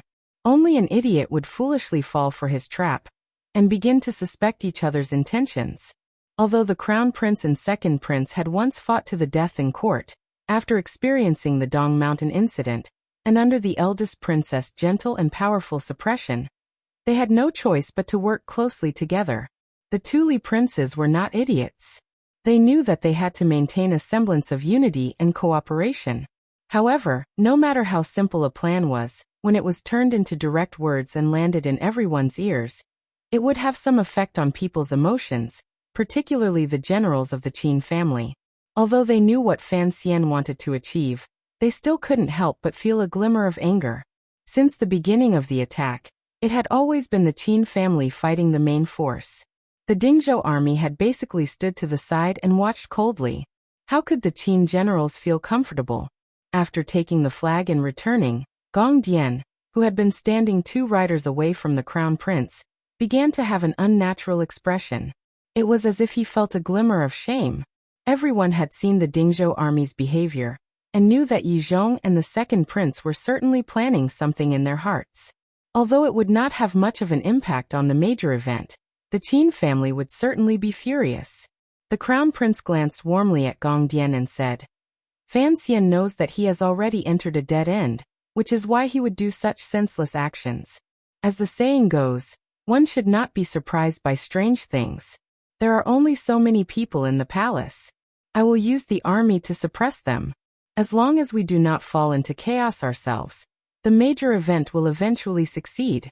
I hope everyone will work hard." "Yes, Your Highness." The generals by his side all bowed. They knew that what the Crown Prince said was the correct path. Using the proper path to win through unusual means. If the correct path was magnanimous and powerful, why care about unusual means? With just a slight mention, the Crown Prince crushed Fan Xian's words and tossed them away. The generals began to get busy again. The Crown Prince and the old Qin master said something in a low voice. At the same time, They turned their gaze toward the top of the palace walls. At this moment, a soldier holding a flag arrived on a fast horse. Under everyone's slightly strange gaze, he reported in a loud voice, "Deputy Commander Yi Zhong is here to ask for the Crown Prince's order." The Crown Prince was slightly startled, but his eyes lit up. To the side, the old Qin master suddenly opened his eyes. A cold light shone out but immediately calmed down. The situation was already set. The old Qin master couldn't help but begin to think about his only son, Qin Hung. He wondered what kind of blow he had suffered at Zhenyang Gate, and why he had not returned to his troops yet. Although Yi Zhong's arrival was sudden, the old Qin master's heart only jumped slightly before he let it go. The old master guessed why Yi Zhong had come, but he was not worried that Yi Zhong would steal any of the Qin family's achievements. The Qin family's contribution in helping the Crown Prince to the throne was something no one could deny. As long as the Crown Prince ascended to the throne and became emperor, the Qin family could at least enjoy decades of peace after the old master died. The Crown Prince's glimmer of surprise and joy was because he had other thoughts. He knew that Yi Zhong had come because he didn't want Fan Xian's words to affect today's grand plan. However, this respect for him and the importance he placed on the overall situation made the Crown Prince see a glimmer of light. Fan Xian had placed the Empress Dowager and the Empress Dowager's medallions on the top of the palace walls. The Crown Prince and the old Qin master had had a fierce conflict. Although the Crown Prince had forcefully suppressed the thoughts of the Qin family's generals, he had other thoughts in his heart. Thoughts that Fan Xian wanted him to have. A few days ago, the Crown Prince and the Empress Dowager had discussed deeply a number of times. They had never made up their minds to have the Qin family lead troops into the capital. They were afraid that the military would dominate in the future. Looking at the situation, the Crown Prince knew that, in the end, he was not his father. His influence on the military was still too small. He had to find some way to balance things out. Yi Zhong's sudden arrival made the Crown Prince find a glimmer of a possibility. Yi Zhong was the second prince's father-in-law. Logically speaking, he should be the person the Crown Prince was most wary of. However, the Crown Prince did not think that the alliance in this world would last forever. Everything was related to profit, and had nothing to do with feelings and family. He was the true Crown Prince and was about to ascend to the throne. The Yi family's support of him was much more beneficial than supporting the second prince. Of course, he did not dare hope that the Yi family would suddenly turn to him. These things were problems to be considered a long time later. However, he had discovered this possibility. Li Chengqian felt a slight bitterness in his heart. The group of people below the palace walls were all traitors and immoral. What wouldn't they do? Yi Zhong entered the ranks and bowed solemnly to the Crown Prince. He reported the battle situation in Taiping Square. His trusted soldiers were far away outside the camp. Although the Qin family would not guard against him, they would not allow him to bring his trusted soldiers in. The old Qin master narrowed his eyes and nodded slightly toward Yi Zhong in greeting. Yi Zhong's expression was slightly dark. He was extremely calm. The siege continued. Arrows flew past in all directions. The sound of killing did not stop. There were already clear casualties among the imperial army. However, the royal palace was tall. The palace gates were filled with mountain rocks and sand, so they could still hold. Fan Xian narrowed his eyes as he watched the deaths happen in front of him. He didn't know what he was feeling. At this time, the great prince had already tidied up his light armor and removed the long sword at his waist. He took the long knife he had used to dominate the battlefield from his trusted soldier's hands and silently walked past behind him. Fan Xian suddenly stretched out his hand and grabbed his shoulder. In a low voice he said, "It's better if I go. I admit that you are very powerful, but leading soldiers to charge is not an assassination by one person." The great prince furrowed his brows and said, "It's better if I do this kind of thing. Watch the top of the palace walls. My mother's life is in your hands." Fan Xian was silent. He knew he would not be able to persuade this brother of his who was about to go into battle. The great prince looked at him and suddenly said, "I wonder if I've gone crazy. To think that I'm going to take these hundreds of people to charge into the camp without knowing anything." He laughed bitterly and spat on the ground. "After I die, if you can escape, Remember to burn some paper money for me every year." Fan Xian smiled bitterly. He knew that the custom of the Li family was to burn paper money. Hearing these words, he couldn't help but pat the great prince's shoulder. A moment later, he didn't say anything. He only squeezed out, "Big brother, be careful." Hearing the word big brother, the great prince laughed brightly and said, "To suddenly have you admit that I am your big brother at the moment of death is not bad." The great prince knew that Fan Xian didn't even want to acknowledge his father. Yet he was willing to acknowledge him as his big brother. There were true emotions within. Fan Xian turned his head and watched the great prince and the imperial army members who were ready and waiting to go into the distance. He watched as they gently stroked the remaining 200 or so warhorses in the royal palace. His gaze gradually grew gentle.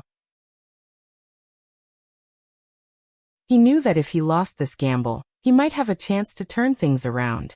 However, these people, as well as most of the people in the palace, would pay with their lives for his gamble. "If you all die, I will use a few years to kill everyone in the Li family to avenge you," Fan Xian said to himself in his heart. Fan Xian thought to himself. His gaze slowly swept past the top of the palace walls and the bottom of the palace walls. It swept past the imperial soldiers who were bravely resisting the rebel army. He looked at the Overwatch Council's trusted aides who held fast to the crossbows and were responsible for various communications. He looked at the scholars Hu and Shu, who stood with pale faces in front of the palace walls. Shu Wu's white beard floated in the wind and was disheveled. Fan Xian's heart dimmed slightly. He didn't know if this was the last time he would see these people's lively faces. He lowered his head and said a few words to the third prince, Li Qingping. With a clap of his hands, he flipped up and stood on the 3 coffins on the palace walls. The autumn sun was nearing noon, but it suddenly burrowed into the dark clouds that had drifted over. The 3 coffins on the palace walls were painted completely black. Fan Xian was also completely black. He stood calmly on them, facing the slightly cold wind, and looking at all of this vexing scene. Everyone on the palace walls saw this scene. The blood-soaked soldiers didn't have the leisure to watch. However, the people in the rebel army camp couldn't help but feel a chill in their hearts when they saw the black-clothed man standing against the wind on the palace walls. From the start of the battle until now, Fan Xian's little tricks had not had much effect. After Yi Zhong met with the crown prince, there were finally some small changes in the rebel army camp.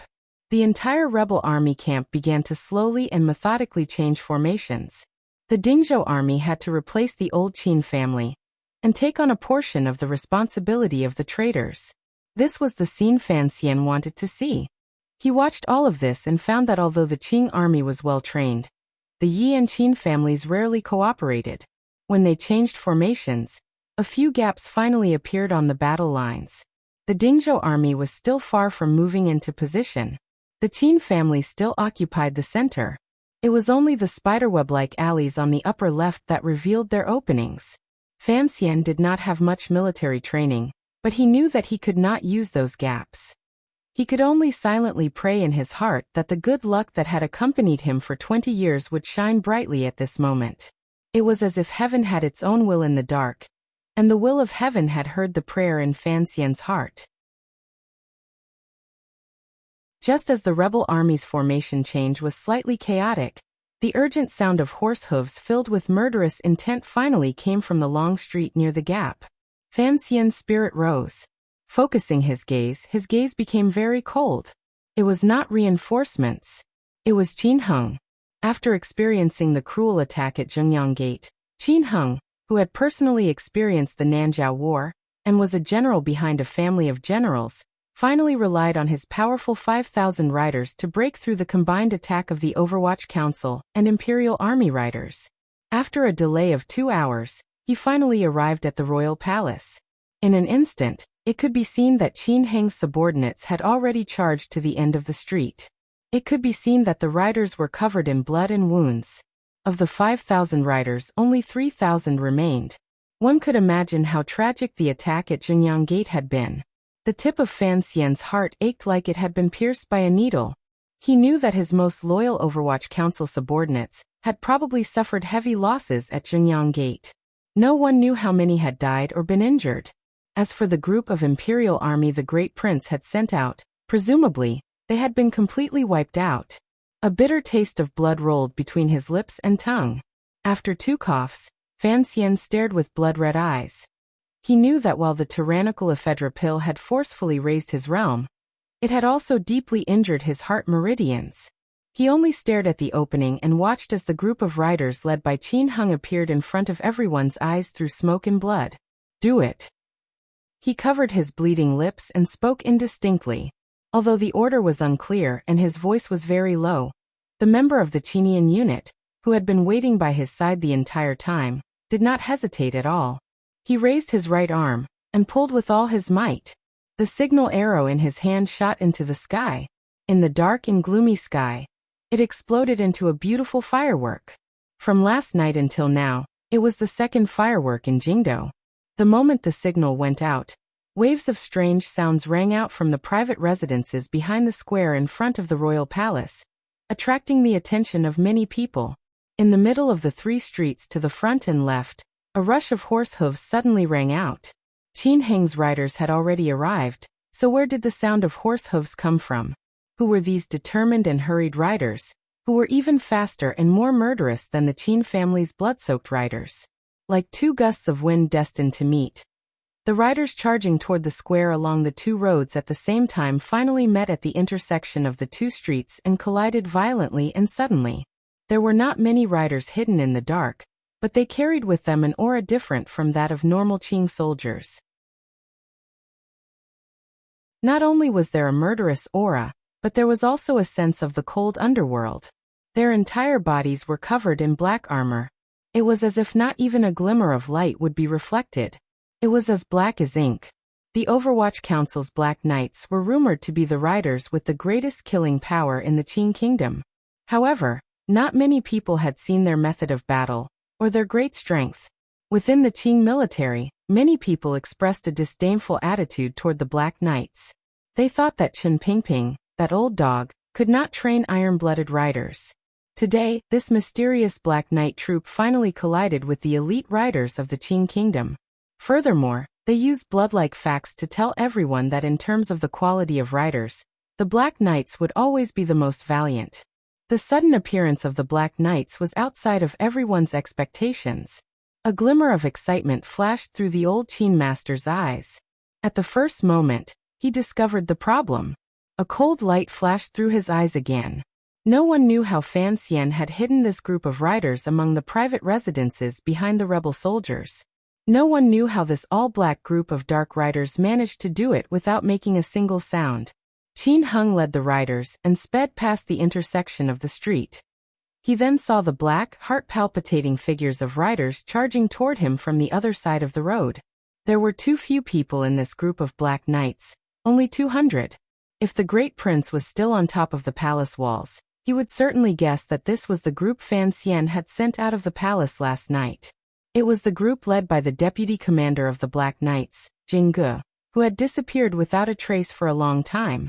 Although there were only 200 people, this group of Shadow Knights seemed to have 2,000 people. No, it was more like one person was fighting. The leader wore a silver mask and gripped his spear tightly.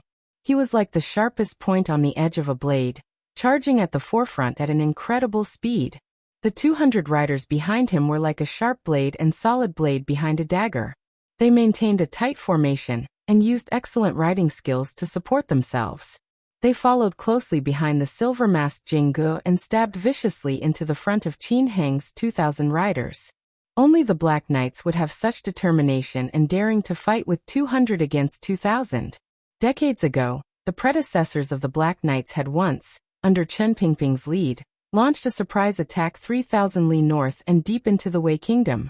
They had captured the leader of the Wei Kingdom's Tiki, Shaoen, alive and then escaped unscathed. The Black Knights could launch a surprise attack 3,000 li, much less a mere 3,000 zhang. Only those who remembered history well would understand that the Black Knights were the most powerful riders in the world. Only those who remembered history would understand why the Qing Emperor always forcefully ordered Chen Pingping to limit the number of Black Knights to 1,000. You're tuning in to the Li Mei's Wuxia Whispers YouTube channel. We're so grateful for your support, and don't forget to subscribe to join us on this incredible journey through captivating stories. Your generosity through donations truly makes a world of difference, as it's the primary source of revenue that allows me to expand and enhance this channel for you. Thank you from the bottom of my heart for being a part of this adventure.